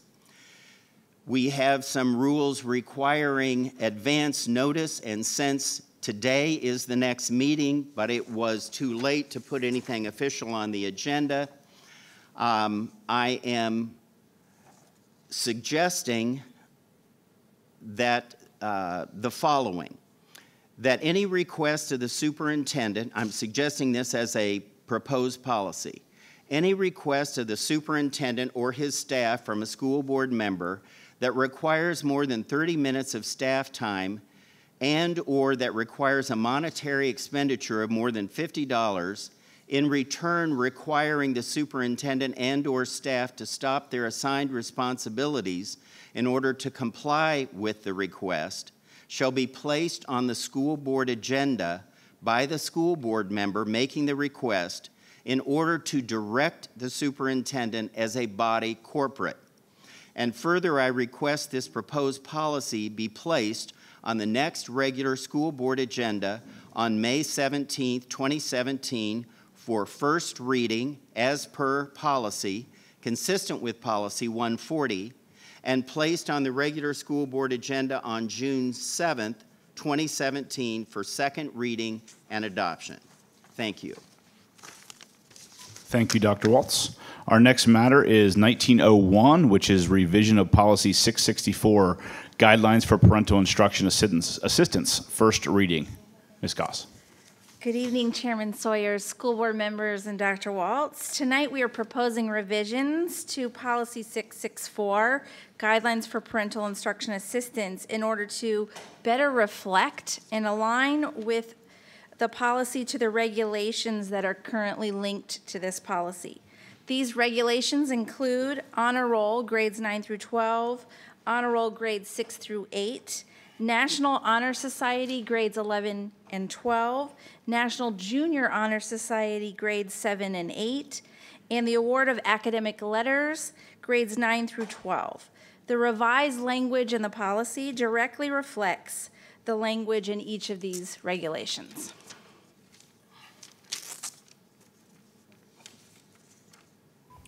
Questions? Comments? Thoughts? Ideas? No? Thank you. Thank you very much. Mr. Chairman, I move to suspend the rules due to the letter from the chairman's attorney to the school board that we received tonight, and based on advice of counsel, I move that the school board hire Sharon Pandak as counsel to represent the school board on the present issue where the chairman is in an adversarial position to the board. Mr. Chairman, I'll second. Hold on one second. I don't. Yeah, I mean, I honestly don't know. I don't know what you're referring to at this point, other than I saw an email come through, but I don't have any reference to it. There was a letter that was sent by your lawyer at 4:38 p.m. that we received. Right, I'm aware of the letter by by my lawyer. Yes. Yeah, I figured you would be. We received it in our inboxes. I want to say about 7:30 or 7:40. And in light of the emergent necessity of what's happening, I move that we take this action. Yeah, hold on. I think this is a closed session issue, but I'm a little concerned about it. But ultimately, yeah, I don't. Give me 1 second. I don't believe hiring of staff is a closed session issue. All human resources issues are closed session. So.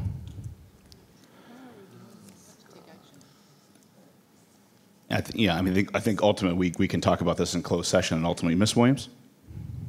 I'm a little concerned because I haven't read the letter yet on the best appropriate response. I'm not saying I don't want to take your lead, but I would like to at least read it first before I vote on what I'm going to do or not do, and kind of catch up with everything. I'm not sure. It's just the close timing.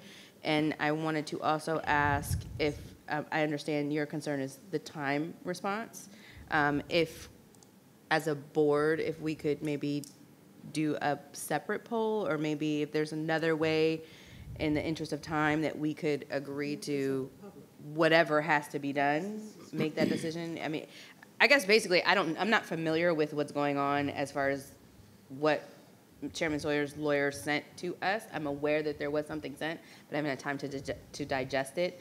And anyone who has read it, I guess I'm really asking, is there an urgent timeline response that we need to do before our next meeting, or is there a way that we can do that if there is something? I just hesitate on voting something I'm not 100% familiar with. I guess ultimately, before we move forward, I'm sorry, I'll let you answer that if you want, but I need to know what specific, you wanted to suspend the rules. So in order to suspend the rules, we have to know exactly what you're trying to suspend. So what are you trying to suspend? Exactly. I'm suspending the rules, and my motion is due to the chair. Well, no, I have to know what rule specifically you're trying. We can't just generically suspend the rules. We have to specifically suspend a certain rule. Because this is not an item on the agenda, because we have a situation that has become urgent, and because the ability of our division counsel to represent the school board is in question right now because of the lawsuit at hand, I feel that it is necessary for this board to take action to hire someone to represent us as counsel. Right, and I guess my argument would be, in order to suspend the rules, you'd be suspending the rules to say that we're going to talk about legal matters in open session, which we don't do, ultimately. I don't believe it's necessarily talking about legal matters in open session. I think this is about hiring a counsel to represent us on the school board as we go through this. As I stated, I move the school board hire Sharon Pandak as counsel to represent the school board on the present issue where the chairman is in an adversarial position to the board. Yeah, I'm very confused. Okay, so ultimately, so we have a motion. Let's just handle this. So we have a motion to suspend the rules. Mr. Deutsch seconds the motion to suspend the rules. Again, we'll go. What we're doing is we're not hiring her to place Ms. McGowan. We're hiring her to represent us in this issue, to give us a second opinion. Right. in this Okay. issue. And now debate is open on the suspension, and ultimately, I guess, go ahead, Ms. Williams. Yeah, Point I of don't point of wanna order. sound like Point a of order. robot, but Mr. Deutsch, your point of order. Yeah, this is a position where the chairman is now in an adversarial position to the board. So this is a position where he should recuse himself. Thank you, Mr. Deutsch. Ms. Williams. Wait, are you serious? Not going to recuse yourself when you're suing the board? I have not filed a lawsuit against anybody, Mr. Deutsch. Ms. Williams. Yeah, I thought I had the floor. I'm confused because my time being a board member, everything that I can remember dealing with hiring and firing came through closed session first and then was presented on public. So my question is more like, why would this not be discussed in closed session? If the board, in my opinion, if the board wants to go into recess and discuss this and come back out and then vote, I'm okay with that.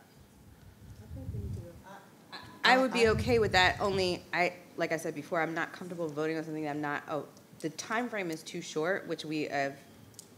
I would agree. Almost We always had do problems have on a the board motion. with. We do have a motion on the floor ultimately to suspend the rules. I think we need to ultimately vote on that first. Okay, and then could Mary could provide clarification on whether or not this should be in closed session or not? Mary, yeah, we have to go into closed session for Mary to give any legal advice that she's willing to give or able to give.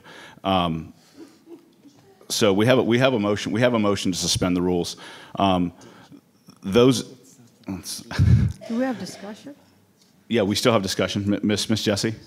I just don't understand this. Yeah, well, it would take. Excuse me. Yes. Whatever is happening here is, for some reason, we feel the need to engage the public in a dispute that's going on between this school board. And we're not here to represent ourselves. We're here to represent children. And for this to come up at the last minute, it may be a good recommendation. It could be. But we need to go into closed session or whatever you need to do to discuss this. This is not fair to the public. This is not fair to people who elected us to act in a manner that is our code of ethics. We've got it. And it's respect for each other and respect for the public. I don't know, I haven't even read all of this, and I don't know if I need a lawyer or we need a lawyer. We haven't had a discussion about it. And to have a vote on whether or not we need to have a lawyer, I'm just stunned. You know, I was a principal for a long time, and I had differences of opinion, with my staff, and I had difference of opinion about things that were done to me personally, but I never took it to the public. And so for me, I will not participate in this. Anyone else? Yeah, Ms. Williams? I'm still concerned because if we hired all of our previous lawyers in closed session and had that discussion, I think it's the best place for it. I have no disagreement on what it is I think that you're trying to do. My concern is making sure that we follow our proper protocols and not set about a precedent that is not in agreement with our own rules and regulations and what we're supposed to be doing. And I'm not aware of having a personnel decision in open session without first discussing it in closed session. And I just want to make sure that we're being responsible. I have limited information, but it sounds like we need to hire a lawyer, so therefore I'm just following what we've done in the past, which I thought was the proper protocol. Correct. There's ultimately times where, I'm sorry, Ms. Satterwhite, I apologize. It's okay. Thank you, Mr. Chairman. Let me just read this in, and then everybody will know, and we'll be on the same page. I think we need to make sure that we're all on the same page before we start reading letters, especially letters that are about potential litigation into the public. I think we need to discuss that as a board before we move any further. This ultimately, is not privileged information, and everybody wants to understand what's going on. So I think this is advice that we need to get into closed session. ultimately, what we have here is we need to make sure that everyone has the time, and we do not discuss potential litigation on the dais. That is not a new idea. That is not The anything. chairman is now obstructing the board from defending itself. Mr. Deutsch, you don't have the floor. I'm just trying to run a board meeting. Everyone will be fully made aware of what's going on.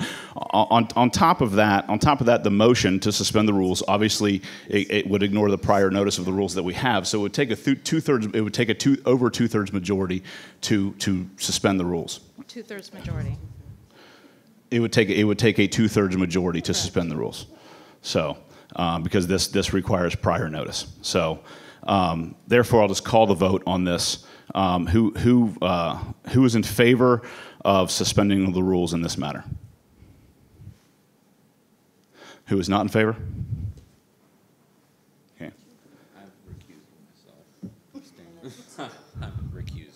So the motion fails. It does not reach the two-thirds majority. We are on to board matters. Wait, what was the vote though? On a vote of what? What's that? The vote was, what was the number on the vote? It was two noes, one abstaining, and one not present. Okay, so 4-2 is 2/3. But the vote to abstain also, as we learned in parliamentary. 2/3 of those voting. The vote as we learned in parliamentary training this morning, the vote abstaining also counts against the group, and it doesn't. Therefore, the motion doesn't pass. No. We are moving on to board. We are on to board matters. Ms. Satterwhite. No. An abstention is an abstention. All right, thank you, Mr. Chairman. All right. Wow. Point of order. Where is there proof that an abstention counts against the vote? The vote was 4-2. That's 2/3 in favor. No, they would not, because the abstention, as we talked, again, this was just covered in parliamentary training this morning that we went over. In a board of our size, sorry, this evening, I said this morning, it was covered that the abstention in the negative does not count. Has to be everyone in the affirmative that's there to vote for it, to reach the majority. No, because motions passed on majority votes with abstentions. We just went over this literally 3 or 4 hours ago. Ms. Satterwhite. Thank you, Mr. Chairman. Bullying, threatening, and retaliation against PWCS staff are not welcome from anyone, especially when that person is a school board chairman. Since last Wednesday, Mr. Sawyers has sent a flurry of emails to staff insisting on complete access to his predecessor's emails, or as he calls it, all the emails in my office. This is completely unprecedented. He wants access so that he may, quote, search them for any reason I deem necessary in my capacity as school board chairman, end quote. It is my belief that this is a quest to get information to assist him with his ongoing legal issues. Basically, he's demanding unfettered access to former chairman-at-large Milt John's emails. If he wants to access information, he has only to put in a FOIA request. There's absolutely nothing to hide, and everybody else puts in FOIA requests. Like I said, this is completely unprecedented. In addition to the audacity of his request, Mr. Sawyers uses language that is clearly threatening and meant to intimidate. His tone is unprofessional. The attitude and demands are in direct violation of the PWC School Board Code of Ethics. Number 9 states, I acknowledge that individual school board members have no authority to direct division staff. I will give staff the respect and consideration due skilled professional employees, and I will support and protect school personnel in proper performance of their duties. I will follow the chain of command and refer problems or complaints to the division superintendent for referral to the proper administrative office. It is unfortunate that the public may not be able to see some of the emails where his language takes a very strong tone. In light of recent conduct and correspondence, I feel Mr. Sawyer should be aware of Virginia Code Section 2.2-3103, number 10. And it says, no officer or employee of state or local government or advisory agency shall, and number 10 says, use his public position to retaliate or threaten to retaliate against any person for expressing views on matters of public concern or for exercising any right that is otherwise protected by law. And then it goes on. And then also, it might be helpful to know that violation of that chapter of code can result in a misdemeanor.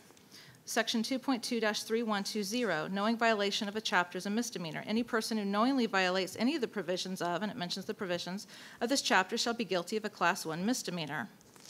And then it also, and there's some more language too, you can look it up. Again, that's Virginia Code Section 2.2-3120. And a knowing violation of chapter also constitutes malfeasance in office, Virginia Code Section 2.2-3122, which states, any person who knowingly violates any of the provisions of this chapter shall be guilty of malfeasance in office or employment. Upon conviction thereof, the judge or jury trying the case, in addition to any other finer penalty provided by law, may order the forfeiture of such office or employment.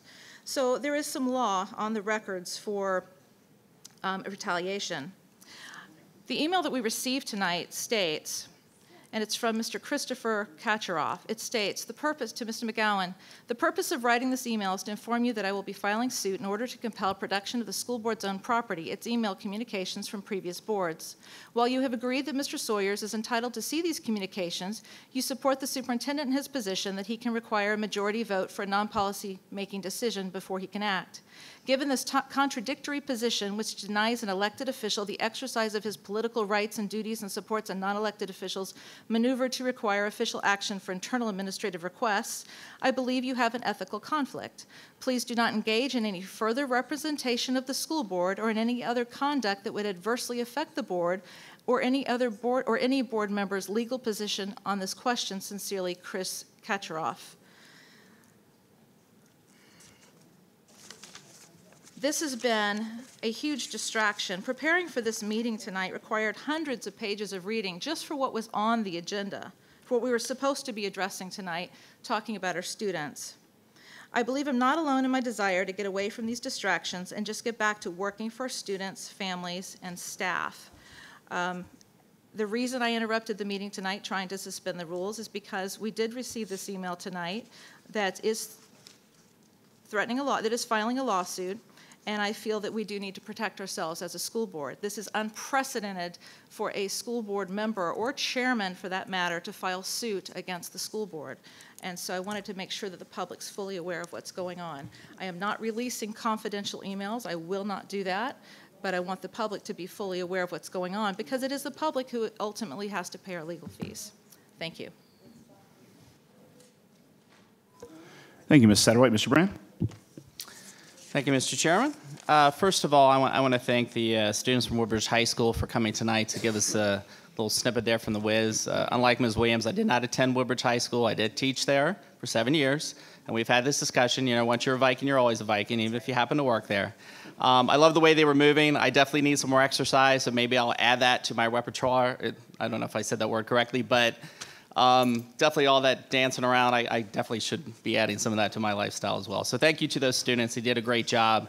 I was honored to be part of the CFPA when I was a teacher at Woodbridge. I love teaching the fine arts program. I love teaching those kids who have so much personality and so much talent. So it was a pleasure to see them tonight. So Ms. Jessie, thank you for inviting them. I want to say thank you to the PWCS for the invitation to attend their ESSA Town Hall, which took place on Thursday, April 20th. At Stonewall Jackson High School in the Brentsville District. I did enjoy listening to Ms. Garcia. She was a very engaging speaker. Like many of the people that spoke tonight, I definitely share the antipathy for the overtesting. That was discussed a lot that evening. It's been discussed a lot since then. I think we can be doing more as a school system to alleviate the stress and the pressure that we're putting on our students when it comes to testing and overtesting. So I hope discussions on that topic will continue because I think they need to. I'm going to give kudos to PWCS President Riley O'Casey and her PWCS colleagues for definitely a job well done that evening.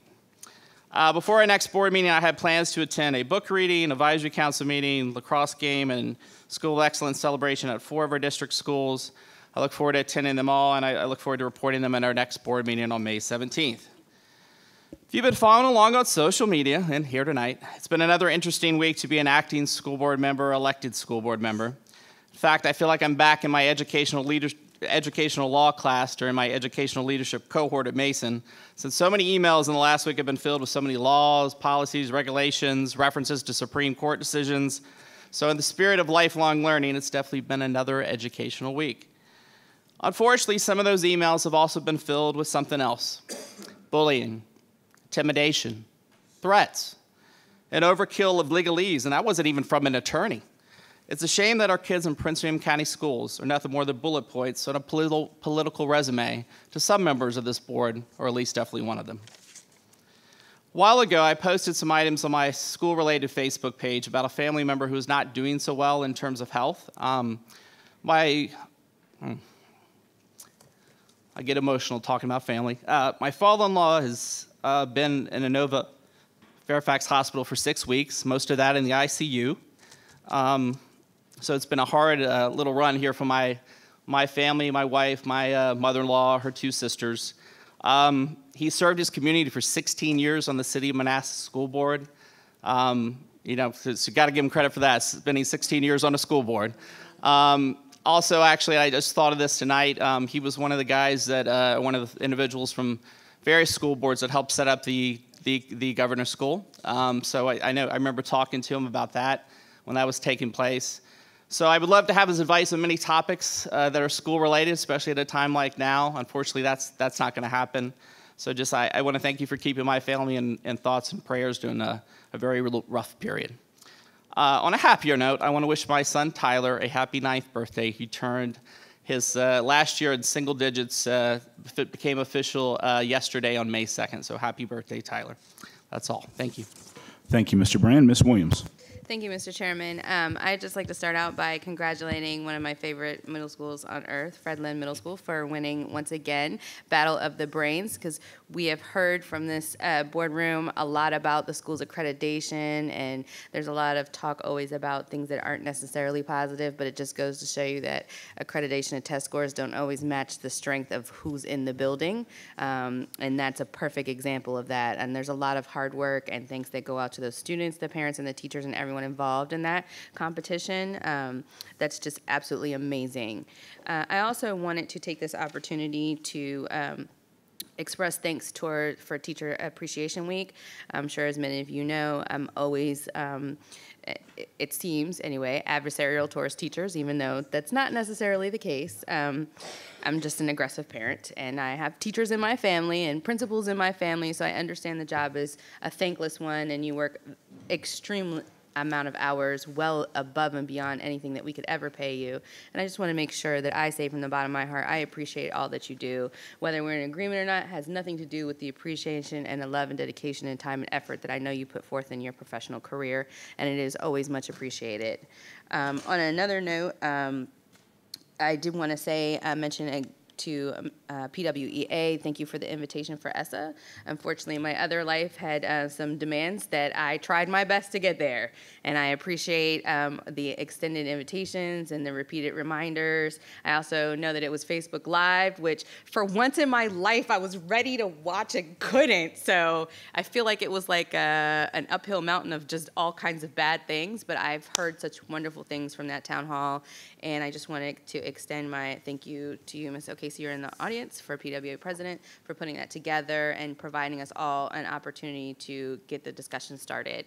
In addition to that, I wanted to send my special annual SOL, please study, don't be mad at your parents, and your teacher's speech to the students. My son's very well aware of that, and I have another one that I can't wait to give that speech to when he gets bigger.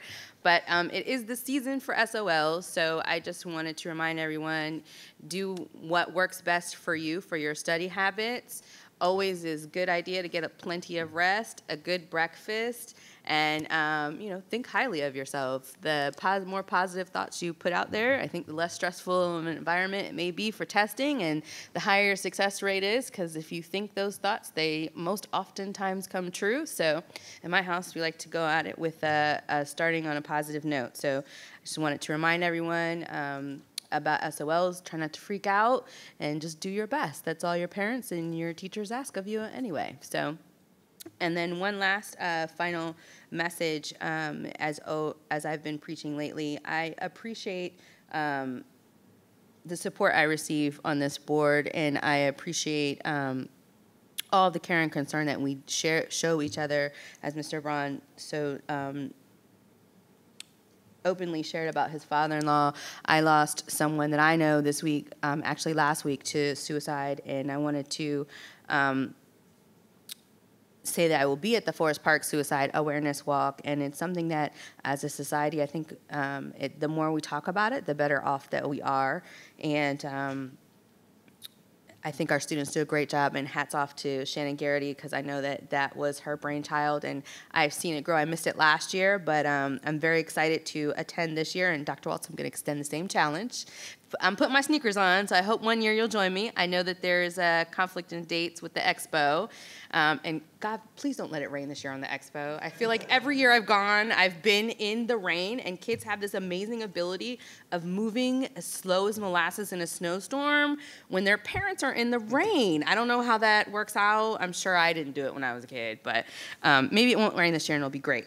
And then on a final note, I just want to say I hope that as a board we have grown to the point where if we do have disagreements, we can take them out with each other and not in the public, and to remember to be respectful, because I know we're not always going to get along or share the same viewpoints or opinions, but ultimately we're here to do a duty and a service to the public, to our staff and employees, and to the students, and to set a good example, because we are leaders in the community, and I hope that we will be mindful of that when we enter into those disagreements.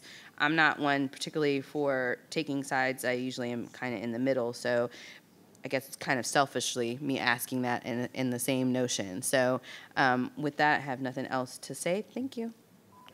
Thank you. And Ms. Ralston. Thank you, Mr. Chairman. I don't have much. I just wanted to thank Dr. Saki from Garfield High School principal, who decided that he would teach French IB because the IB teacher was out ill. And that's amazing. He taught during the weekday, and then he decided he hadn't had enough of that, so he said, okay, I'm coming back on Saturday, opened up Garfield to teach some more. Now, that's a great love for education. And what we need to learn is that whatever we do here, we have to remember who sees us, and it's the kids. They really do. You think they don't see you? Oh, yes, they do. The parents, I'm not so much worried about. The teachers, I'm not worried about either. But we have to do something that helps us, because what happened this evening was half right and half wrong. So we either got to figure out how we work with this. Now, to be honest, I haven't read it. I don't know if I'm being sued or thrown out. So it doesn't much matter to me. I have a lot of lawyers, so it doesn't matter. And they'll figure it out too, just like I will. So what we need at this point is to say that if this board can't operate with the 8 of us, we're in serious trouble, because we have at least 2 more years. And we better figure out something right away quick, because we won't have to worry about each other throwing us out. The community will just come and wipe us out. And if you don't believe it happens, try some of the school districts this past year where they got rid of everybody. They literally, here in Virginia, I'd never heard of such. Just came in, and that was the end of that. There was no school board, no superintendent. So let us be very careful and be very mindful that we serve the community. We don't serve ourselves. So self-centeredness will not work. Thank you very much, and have a great evening. Thank you, Ms. Ralston. Mr. Deutsch. Thank you. A few highlights from the last couple of weeks. The ESSA Town Hall was a fun time to discuss, talk with other people about education in the community. A lot of good sharing going on at tables beforehand. Also, big shout out to all the robotics teams. I actually got to go to OP and see the OP team off on their trip to St. Louis. And we had a lot of kids between St. Louis and Louisville doing an incredible job.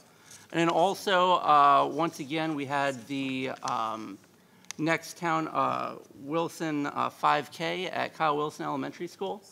And that was another exciting time as the school continued to really step up and took over that tradition and made it an exciting time.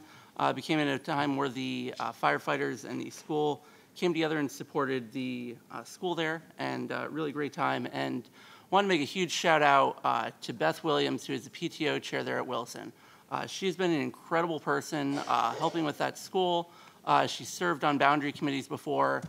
She's been an invaluable asset to the county, having served on school boards out in Texas before. And I know a lot of people in that community are going to miss her because sadly she's going to be moving. And just wanted to give her a shout out and a huge thank you for all of her work. Again, wanted to just recognize and thank the students from Forest Park sharing about the suicide awareness walk.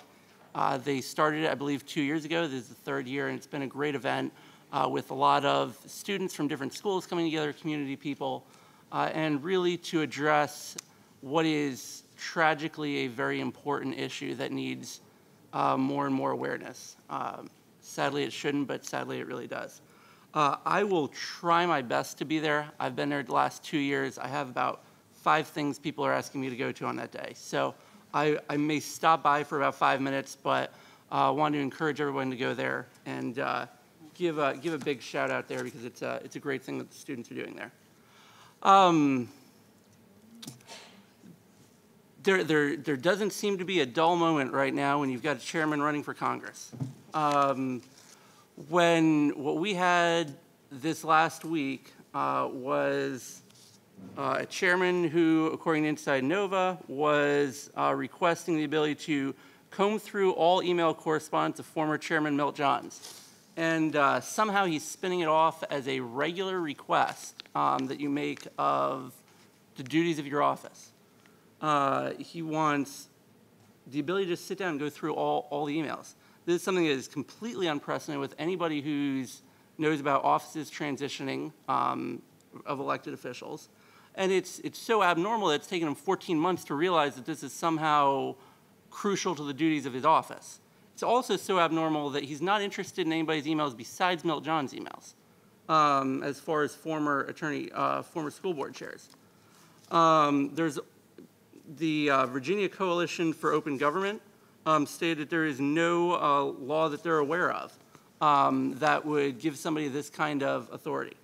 It's an incredibly unprecedented move. And it's also been a very, it's been one where he's been able to show no legal basis for it as well. His lawyer's been engaging in Facebook debates on Ms. Satterwhite's page, trying to explain his position, and claims it is an implied right under the 9th and 10th Amendment, but can't provide a single legal case for where this stems from or when a court has recognized such a right. So there is nothing on his side. But sadly, as he moves forward, he's been targeting and attacking anyone who disagrees with him. Because people wouldn't go along with him, he's threatened the superintendent, he's threatened our own attorney, and it's been a very high level of bullying going after staff members. And at a time when we should be working as board members to change the culture and improve and really set an example to address the concerns of administrative bullying of people below, this is doing a very poor job of setting any kind of example for being leaders and stepping forward. The other fascinating part of this is that there is a repeated, well, as he laid out here, an explicit request in Inside Nova to be able to go through legal opinions that were given to the former chairman for the purpose of finding out legal opinions related to setting up the CIP and how different trailers are put different places and why the overcrowding has happened in different areas, et cetera. We've been through 2 budget cycles. We don't get legal opinions as we formulate our CIP. That's something we do with staff. So we know he wants legal opinions, but his excuse for why he wants past legal opinions rings very hollow. And none of this comes in a vacuum. So back in 2015, we all ran for elections. Through the elections, I got reports that I thought, they can't possibly be true. People were telling me that supposedly Mr. Sawyers was telling them at their doors that if he was elected, he was going to work to fire Mike Bishop, the principal of Patriot. Like, that can't possibly be true. Nobody would do that. Well, after we got elected and before we were sworn in, we had conversations, and he made it very explicit that he wanted my support after we were sworn in to help him fire Mike Bishop. And he threatened me and pressured me that, well, the evidence against him is so overwhelming that if you don't go along with it, you're going to be made to look bad. And that kind of situation is the context for this year. There has been a situation of ongoing FOIAs from people on both sides of lawsuits that have now popped up and ongoing subpoenas for information. And what is going on here is a very aggressive way to try to bypass the regular FOIA and subpoena process. Now, sadly, as he's gotten stymied and realized that, oh, wait, staff wouldn't roll and give him this unprecedented information, now he's fallen back publicly, both on Facebook and in the press, to say that the reason that he wants this information is to address systemic racism throughout the county. Now, let's think about that for a second. If he wants to address systemic institutionalized racism around the county, what that means is that he believes the institutions in this school division are racists. The superintendent, those of you sitting here, the principals, the teachers, the people who work day in and day out to address and work with and do their darn best to make sure that everybody in this county gets a good education. And that kind of attack on staff and on our teachers is incredibly uncalled for. But sadly, that's where he falls back to in attacking our staff and our teachers to justify the kind of things he's pushing for right now. Now, if there are things that he thinks we should do better, then come forward with a policy. Bring it forward. Let's have a discussion on what to do. We're halfway in. We've been through 2 budget cycles. Work with community members. Work with staff. Let's formulate policies and let's address inequities. Let's figure out ways to improve things, improve opportunities for everyone. That's something that everyone here would like to see happen. And it's something that many people do work on a regular basis, day in and day out. And our staff do an incredible job on that. But the other thing that's very sad on that note as well is the way that race is used merely as a political tool. Because, as he states in the Inside Nova article, it's the racial inequities of just certain sides of the county. When you listen to his rhetoric, it's an ongoing view that if you're west of Hoadley Road, well, you got to be white. It's the people east of the county that have all the racial inequities. And it's an ongoing refusal to understand the incredible diversity all across the county. If you go to Stonewall Jackson High School, it is either the most or the second most diverse high school in the county. Nate Saltzman's sitting back there. He lives in townhomes right next to it. He knows. If you go to OP, you know how diverse OP is. You go to the areas around Mullins, Sinclair, Sudley Road. You go to Parkside Middle School, areas west of the county that are incredibly diverse. And we have to stop using race to pit people from one side of the county versus the other and refuse to recognize the incredible diversity across its entire county. So hopefully at some point, and so then that gets us to where we are right now. Now we have the chairman's lawyer stating that he is writing to inform us that I will be filing suit in order to compel the production of the school board's property. So the chairman's right now planning a lawsuit against us. And then he went ahead and he's opposing the rest of us at the same time as he's also aggressively personally targeting our lawyer. And mind you, as Ms. Satterwhite already read this email, so I won't reread the whole thing. But the second paragraph makes it explicitly clear that the chairman has been sharing information between himself and our attorney directly with his personal attorney. So we don't have our own attorney that actually represents the board. He's been regularly, in his communications with our attorney, just relaying all that back to his own attorney. That's, and so now, due to his vote, we now sit in a position where we have no attorney to represent us as he files suit against us. And for him to vote to oppose us having representation while for a lawsuit he's bringing against us is an incredible conflict of interest. It's as blatant as it gets. So that's a very sad thing. We can't sit without representation, and we may very well be forced to have a very quick special meeting to make sure that we can get representation.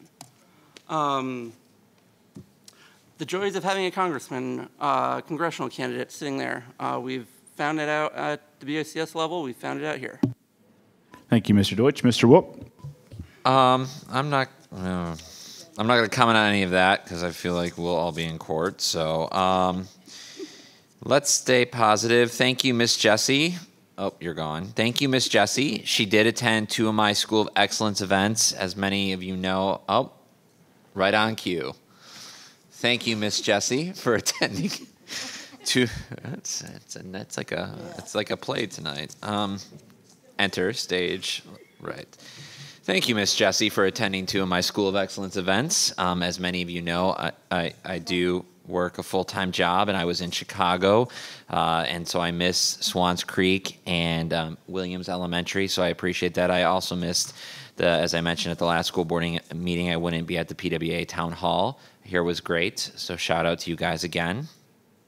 I did have a chance of making it back in time to attend Forest Park's School of Excellence event. Dr. Waltz was there as well, Mr. Mulgrew, and the entire team. I want to congratulate Principal Martinez and all the great performances. The jazz band, which has only been set up for like 5 weeks, they were great. Good expansion of the arts there. The choir and the orchestra. Great performances. I want to congratulate Montclair. I was there the day before. Call it a Sea of Red. It's great to be with the Cardinals for their School of Excellence event. I was previously at Montclair a couple days before at a parent town hall that we hosted to help parents have a better understanding of the hiring process for the principalship. Ms. Solstice, her institutional knowledge and her love and devotion to the Montclair School. She literally lives like right down the road from it. She is going to be leaving and retiring, but as she told the kids, she'll still be there handing out candy on Halloween. So very nice, but we're looking forward to moving forward with that hiring process. And speaking of retirees, I was at the retiree ceremony with a couple of my colleagues here. And again, congrats to Ms. Solstice, but also Principal Rosenberg and Ms. Fisher. Heads up, God, after this meeting, I don't know if I'm going to really be upset. I am going to be gone in 2 weeks, everyone, so I will not be at the school board meeting. I have another business trip I have to be at. I know everyone's really sad after a night like this. I'm going to really miss it. So just want everyone to know up front, I don't know what's on the agenda. I'm not hiding. I could take a selfie or something, but I'll be in beautiful Michigan for business. So thank you, everyone. What a wonderful night. Thank you, Mr. Wilk. And Miss Jessie. Oh, hi. I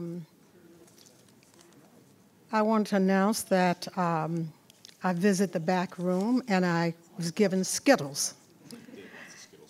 Yes, and I want to say thank you to the people who gave Skittles to me in the back. I may come back again. I hope you have something else a little bit more substantive the next time. So, I enjoyed visiting. I enjoyed visiting Swan Creek and Mary Williams. I tried to steal them at schools and say, I think you were in Lake Ridge, but they said no, they weren't. They really, I have to tell you something. You have some reputation, sir. Yeah. I guess after the evening. No. You really do. I have to tell you that they know that you visit, and the fact that you sent me because you couldn't come really meant a lot to them. And Mary Williams even had a cheer song. They said you wrote songs. You're really making the rest of us look bad. I mean, really, I think I'm off topic. Okay, let me just talk about, I'm not sure what the topic is, the Wiz. It's just great to have kids in the boardroom, and the fact that we're going to start this process of getting a student on the board. I thought it was appropriate, but I was just blown away by this production. and the talents and gifts that these kids have. And I hope that we can always, always keep the arts in our program. And I must say, Dr. Waltz was at my church for the 150th anniversary. We have a little joke about being in a Baptist church. I just want everybody to know that he stood up and he applauded, and he just fit right in. You really did fit right in. And yes, yeah, you sang. Yeah, the song. No, when you're a good singer, you sang, but I think you were singing. But anyway, Osborne Park High School. I'm not taking you to church with me anymore. He's had practice from the MLK. Yeah. But I really did appreciate him being there. Osborne Park High School, the best of the best of the best. U.S. News and World Report. They just do high-level things in that school. Occoquan, Mr. Brewer. I was there for School of Excellence. I came back to hide behind the curtains so that they could recognize him as for this national recognition for the state of Virginia. And then on Saturday evening, Ms. Tabitha Turman, who is the Delta, who has been one of our business sponsors, had her 15th anniversary. She has started from scratch and now has a $50 million business. And she is very generous and has shared with us, as you know, but she recognized Mr. Brewer also again, and it was some type of an evening. The PWEA and the ESSA, you guys did a fabulous job. I really liked how you had the small groups and everybody had an opportunity. And that speaker you had was just off the hook, wasn't she? She was really very, very good. And I think some of the things that she said to us is something that we really need to really take into account. And when we start, she talks about equity and these things. I think that we realize that there are, as we look at those students and parents who do not have that facility to come before this boardroom and ask for things, we have to be advocates for them. I don't know what you call it. I don't want to get into the whole equality thing, but we really do need to support parents who don't have that voice. And the interesting thing out of ESEA, when it was ESEA, there is a study out of Stanford. There were 250 million pieces of instrumental data that was gathered. And there's information on this report online and at TED Talks. And I think the gentleman's name is Mr. Reardon. You can find that report, but he said that all of that information supported the need for universal pre-K. That when they looked at all the data, the 250 million reports, that those children who come to us, not without language, but without the academic language, really need the support of pre-K. And I think we really should, your staff maybe could pull up that report for us and for the school board. I think it would be interesting for us to have. And with that, I am done. What an evening. It is my turn, but it'll be very short. Obviously, I won't continue the nonsense. There's plenty of legal matters that were brought up today that obviously shouldn't be spoken in public, but that is what people chose to do. So we will go with that, and then we can handle that as we move forward. So with no further business before this board, this meeting is adjourned.